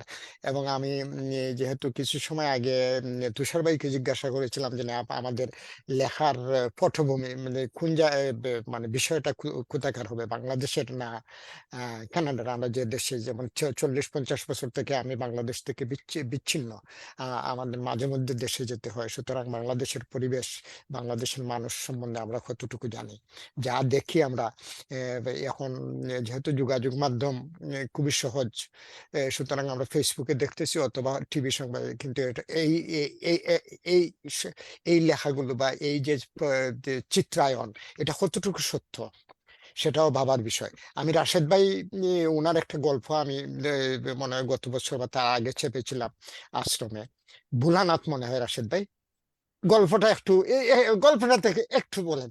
বিষয়টা বিষয়টা কিন্তু অটোয়ারি একটু পড়েন যদি সম্ভব হয়। না, আমার কাছে তো গল্প নাই। তবে এই কাহিনীটাই বলে আমাদেরকে ফেলেন একটু। আর আমরা এরপরে আমরা যেহেতু এখন তুষার ভাই এখানে চাল্লান কবিতা আবৃত্তি করছে, রাশেদ ভাইও পড়তেছেন, আমরা জান্নাত মনিকে বলবো যদি আপনার সংগ্রহে কিছু থাকে আমাদেরকে শোনাতে পারেন পরে আবৃত্তি করে, কারণ আমাদের কাছে এখনো 15 মিনিট আছে। কিন্তু পয়লা রাশেদ ভাই প্লিজ। হ্যাঁ, না, আমার কাছে সে গল্পটা নাই। গল্পের ভোলানাথই তো বিষয়বস্তু, ছিল। বিষয়বস্তু হ্যাঁ, আহ, গল্পের প্রেক্ষাপট অটোয়া, গল্পের চরিত্র বাঙালি, কিন্তু অটোয়া অভিবাসী বাঙালি। আহ, আমার মতামত, বাংলাদেশের বাইরে সাহিত্য চর্চা, আমার মতামত ভিন্ন। আহ, আমি বাংলাদেশ সম্পর্কে, বাংলাদেশ আহ, সম্পর্কে আমার বাংলাদেশ আমরা বাংলাদেশ ছাড়ার পরে, বাংলাদেশ থেকে আসার পরে বাংলাদেশে অনেক পরিবর্তন আছে, এবং বাংলাদেশের সমাজ সম্পর্কে তুষার যেটা বলছে, বাংলাদেশ ক্যানভাস তার সামনে আহ, থাকে, এবং সেটা তার প্রযোজ্য। সেটা যদি কারো থাকে তাহলে ভালো, বাংলাদেশ সম্পর্কে বাংলাদেশের বিষয়বস্তু নিয়ে সে লিখতে পারে, বলতে পারে। উম, আমি আর একজন লেখকের উদ্ধৃতি দিচ্ছি এখানে, এবং আহ, তার সম্পর্কে আপনারা হয়তো জানেন, VS নাইপো। আমার একজন প্রিয় ঔপন্যাসিক, লেখক, ঔপন্যাসিক না। VS নাইপো তার তার তার পূর্বপুরুষ উত্তর ভারত থেকে এসেছিল, এবং তারা উম, এবং এই ঐতিহ্য, আহ,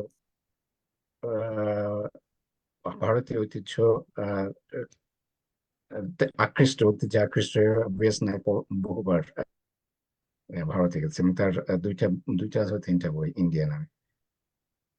কিন্তু VS নাইপোলের যে সমস্ত আম, চরিত্র এবং বিষয়বস্তু, VS নাইপোলের বিখ্যাত উপন্যাস হচ্ছে এ হাউস ফর মিস্টার বিশ্বাস, হাউস ফর মিস্টার বিশ্বাসের প্রেক্ষাপট ত্রিনিদাদ, পোর্ট অফ স্পেন, এবং তার চরিত্র সবাই ভারতীয় অভিবাসী।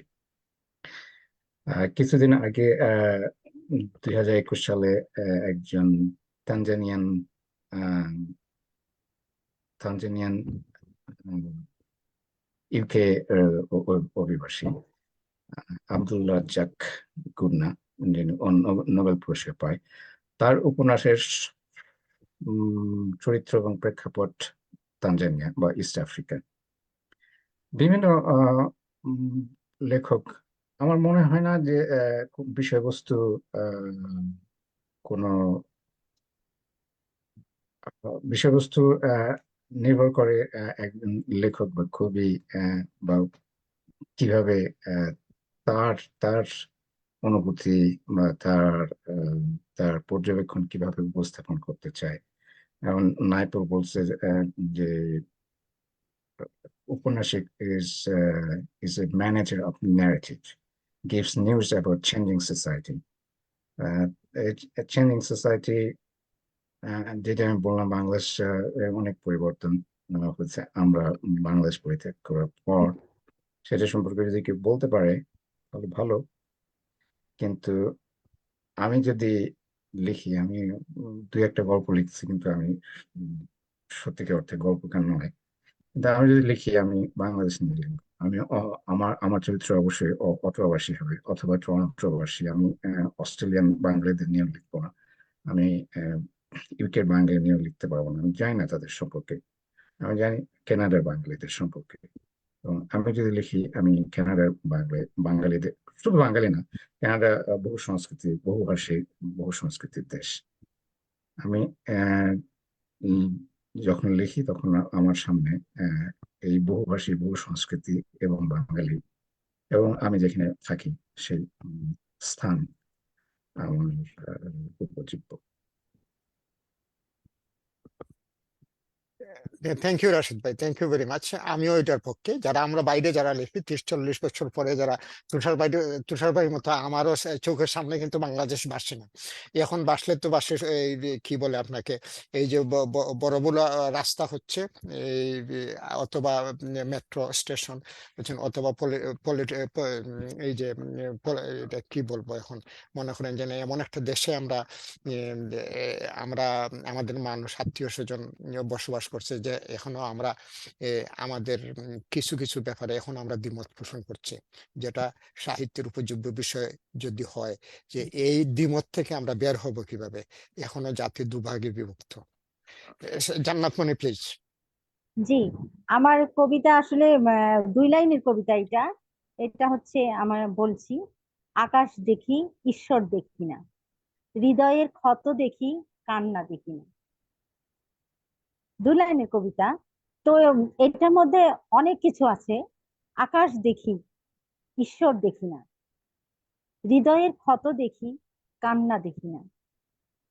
তো হচ্ছে আকাশ দেখি, আমরা আকাশ তো বিশাল, তো ঈশ্বরকে দেখি না।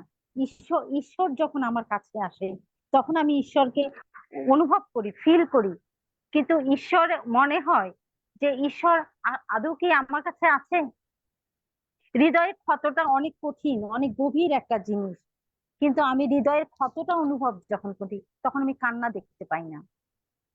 তো আমার এই যে ছোট্ট 2 লাইনের কবিতা, আমি কিভাবে মানে আমি আপনাদেরকে বোঝাতে পারছি কিনা জানি না অতটা। মানে ঈশ্বরকে দেখি না, আকাশটা আমি বিশাল দেখতে পাচ্ছি, কিন্তু ঈশ্বরকে যখন আমার প্রয়োজন হয়, তখন মনে হয় যে ঈশ্বর আমার কাছে নেই, ঈশ্বর মানে আকাশে আছে। আবার হৃদয়ের ক্ষতটা যখন খুব অনুভব হয়, তখন দেখি যে আমার কাছে কান্না আসতেছে না, কান্নাটা তখন মানে আকাশেই মিলে গেছে। এরকম একটা মানে বুঝাতে পারছি না। তো হচ্ছে পরিস্থিতি মানে বিভিন্ন আমি আমাদের বাস্তব বাংলাদেশের জীবনে, মানে একটা মেয়ে একা একা কিভাবে লড়াই করে বেঁচে থাকে, মানে আমি এখন বুঝতে পারছি যে আসলে একা লড়াই করা খুব কঠিন ব্যাপার, খুবই কঠিন। আমাদের সামাজিক অবস্থা যে, এখানে একটা মেয়েকে আসলে অনেক মানে আগুনের উপর দিয়ে, কয়লার উপর দিয়ে হেঁটে যাওয়ার যেরকম কষ্ট, আমি নিজে নিজে যখন ফিল করি, আমি এমনি প্রত্যেকদিনই লিখতে বসছি না, কিন্তু যখন আমার খুব কষ্ট পাই, মানে যে কোনো মাধ্যমে কষ্ট পাই, তখন আমি কবিতা লিখতে বসি।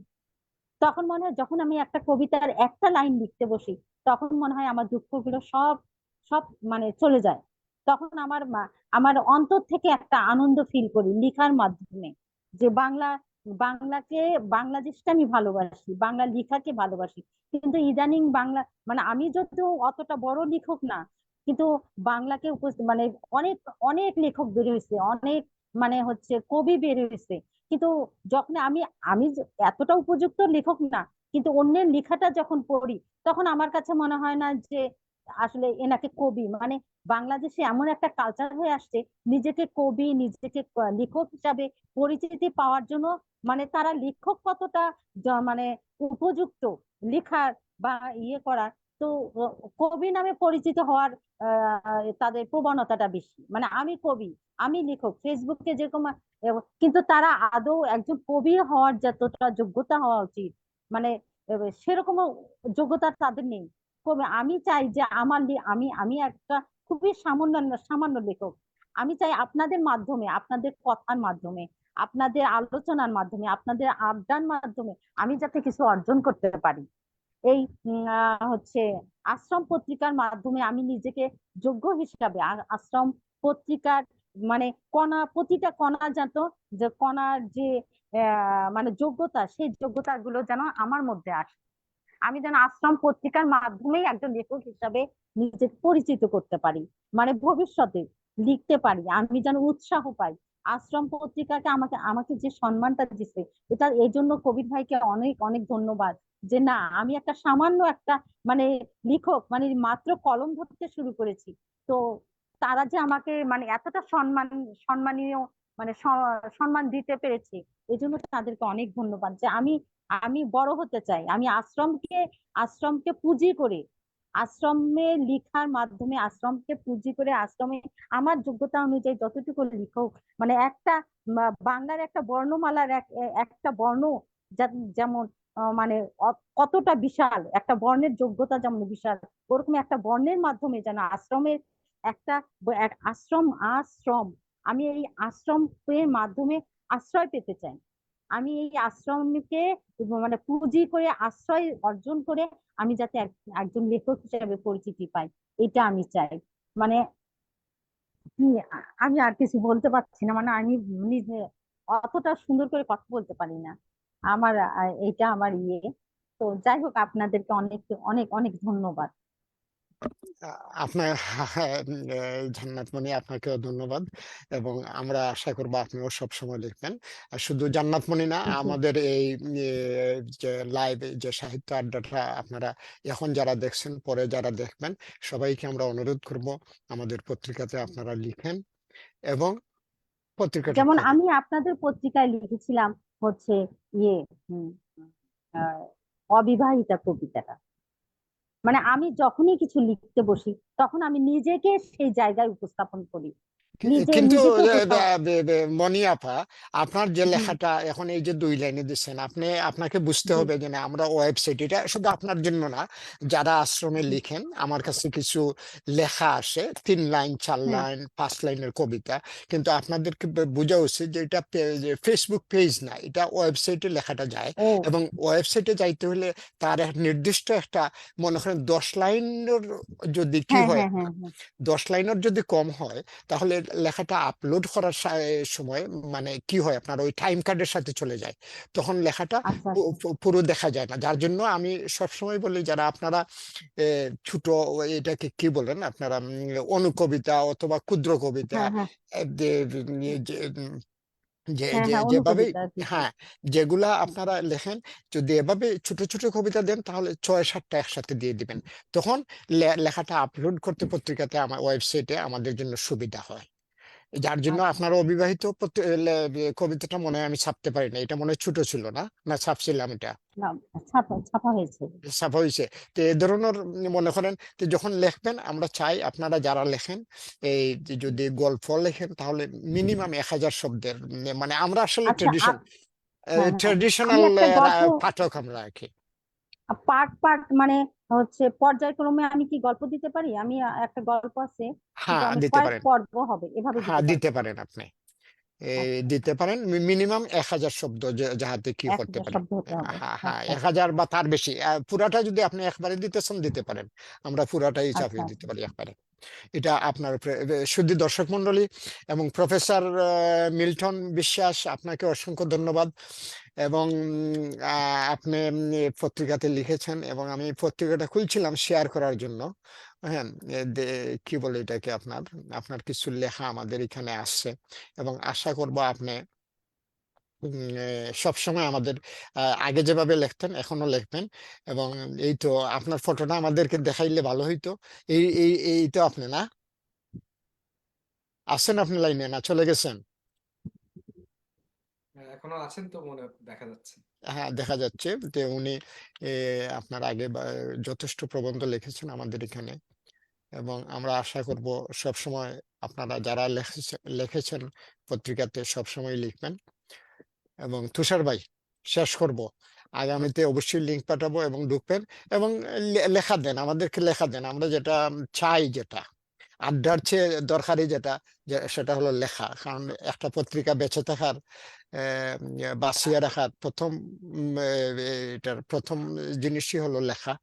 লেখা যদি না থাকে, পাঠক আসবে না, পাঠক না আসলে আমাদের পত্রিকা থাকবে না। এবং আমরা আপনাকে এবং জান্নাত মনিকে শেয়ার করবো, বাংলাদেশে আছেন, আপনি অস্ট্রেলিয়াতে আছেন, আপনার বন্ধু বান্ধবের সাথে আমাদের পত্রিকাটা লিংক শেয়ার করেন, এবং আমাদের এই আড্ডাটা মানুষকে বলেন এটা দেখতে, এবং প্রয়োজন বোধে অংশ নিতে। আমরা সবার সাথে পরিচিত হতে চাই, কথা বলতে চাই। রাশেদ ভাই, আমি রাশাদের লেখা দেখতে চাই, শুনতে চাই আরো। হ্যাঁ, আমিও সেটা বলতে হ্যাঁ, চাইছিলাম। না, উনি আমাদের গত সপ্তাহে হয়েছে কি আমি জানেন, একটা গল্প লিখছে, উনি আমাকে পাঠাবে, কিন্তু 1 সপ্তাহ হয়ে গেছে, পাঠায়নি এখনো, যদিও ইংরেজিতে। আমি যেটা বলতে চাচ্ছিলাম যে তুষার এবং জান্নাত মানে দুজনে কবিতা পড়ছে। আমার মনে হয় যে কবিতাগুলো ওনারা পড়ছেন সেই কবিতাগুলো তাদের আশ্রমে সাবমিট করা উচিত ছাপার জন্য। সাবমিট করবো আমি। Thank you, thank you. লাইনের রবীন্দ্রনাথের আমি বাংলা থেকে ইংরেজিতে অনুবাদ করার কথা বলছি তো এতক্ষণ। আমি ছোট্ট একটা বলি, উত্তম নীরবে চলে অধমের সাথে, তিনিই মধ্যম যিনি চলেন তফাতে। এটা আমি করেছি এরকম, the best stage with the worst in every instance, and that's the average who keeps a safe distance. তো এরকম ছোট ছোট কাজ দিয়ে আমরা শুরু করতে পারি। তো আহ, যেটা শুরু করেছে তুমি সেটা আশ্রমে দাও। তুমি আশ্রমের, আমার মনে হয় আমরা আশ্রমের ইংরেজিও আমরা ছাপি, ইংরেজি লেখাও ছাপি, হ্যাঁ। আমার মনে হয় এইটা উৎসাহিত করা দরকার আশ্রমেও, যে বাঙালি লেখক যাদের, ওই যে বললাম দুদিকেই যাদের পা আছে এখনো, যাদের ব্যাগেজটা এখনো আছে বাংলা ভাষা সাহিত্য ওইগুলি চিন্তা মূল্যবোধ, তারা ইংরেজিতে যদি লেখে দ্যাট উড বি বেটার। আচ্ছা। হ্যাঁ, আমাদের এখানে যে তুষারদা, বুঝছেন, হ্যাঁ, রাশেদ ভাই তো হয়েছিল আমারে কি দিবে আপনার ইংরেজি একটা গল্প দিবে, উনার লেখা ছাপাইবার জন্য আমাদের ইংলিশ একটা কি আছে আপনার, কিন্তু কি এখনো পাই নাই। এখানে দিতে পারেন ইংরেজি লেখা আপনারা, কিন্তু আচ্ছা। লেখাটা, হ্যাঁ। আরেকটা কথা কবি ভাই, সরি একটু জি, বলি, সেটা বলেন। হচ্ছে, অনুবাদ সাহিত্যকে ঋদ্ধ করবার জন্য, এটার মানটাকে বাড়াবার জন্য কিন্তু এই অনুবাদ লেখা ছাপানো হওয়া জরুরি এবং সেটা নিয়ে আলোচনা হওয়া জরুরি। ওই যে কথাটা কয়েকবারই এসেছে, unless we put forward our creations to এই রিডার্স, আমরা জানতে পারবো না যে এর মধ্যে কি ত্রুটি আছে, এর মানের কি ঘাটতি আছে। সুতরাং আমরা ওই অনুবাদ সাহিত্য আমরা বেশি আমরা এখানে স্প্রেড করি, আমরা পাঠকের সামনে তুলে ধরে, তখন হয়তো আমরা বুঝতে পারবো যে পাঠক ওইখান থেকে ফিডব্যাক পাবে, পেলে তখন থেকে উন্নতি হবে। আর তাছাড়া নিজের সারা জীবন ধরে ও যদি লিখেই যায় তাহলে 3-4-90 হওয়া ছাড়া কোনো গতি নাই। তো এই জন্য বাংলার পাশাপাশি আমরা যেন ইংরেজি অনুবাদ সাহিত্য যেন এখানে উৎসাহিত করি। আপনারা দেন, আমরা ছাপতে থাকবো, বুঝছেন। অবশ্যই। এবং জান্নাত মনি, রাশেদ ভাই, আমরা শেষ করে দেই আজকের অনুষ্ঠান, এবং আগামী সপ্তাহে ওকে। আবার মনে করেন 1 সপ্তাহ বা 2 সপ্তাহতে যতই সম্ভব আরো 7-8 দিন পরে আমরা আমাদের লাইভে আসবো, এবং আমরা চেষ্টা করতেছি এটা প্রতি সপ্তাহে একবার করার জন্য, যদি আপনারা অংশগ্রহণ করেন। এবং এইটাতে সময়টা হয়তো একটু কিন্তু আজকে ভালো খবর হলো আমাদের জন্য যে বাংলাদেশে এখন 2 দিন ছুটি আছে, শুক্রবার এবং শনিবার। তো আমার মনে হয় যে শুক্রবারে যদি আমরা রাত্রে করতে পারি তাহলে শনিবার বাংলাদেশে কি থাকে, বন্ধ থাকে, এবং সবার জন্য সুবিধা হবে। সবাই ভালো থাকুন, আশ্রম পড়ুন, আর কি বলবো, আমাদের জন্য দোয়া করবেন আমরা যারা বাইরে আসছি। Okay. আদাব, তুষার, তুষারদা, ভালো থাকেন। রাশেদ ভাই লাইনে থাকেন একটু, আমি এটা বন্ধ করি। ওকে রাশেদ, থ্যাংক ইউ। ওকে ওকে, জান্নাত, জান্নাত মনে, খুদা হাফেজ। Bye bye. বাই খুদা হাফেজ। বাই খুদা হাফেজ। বাই।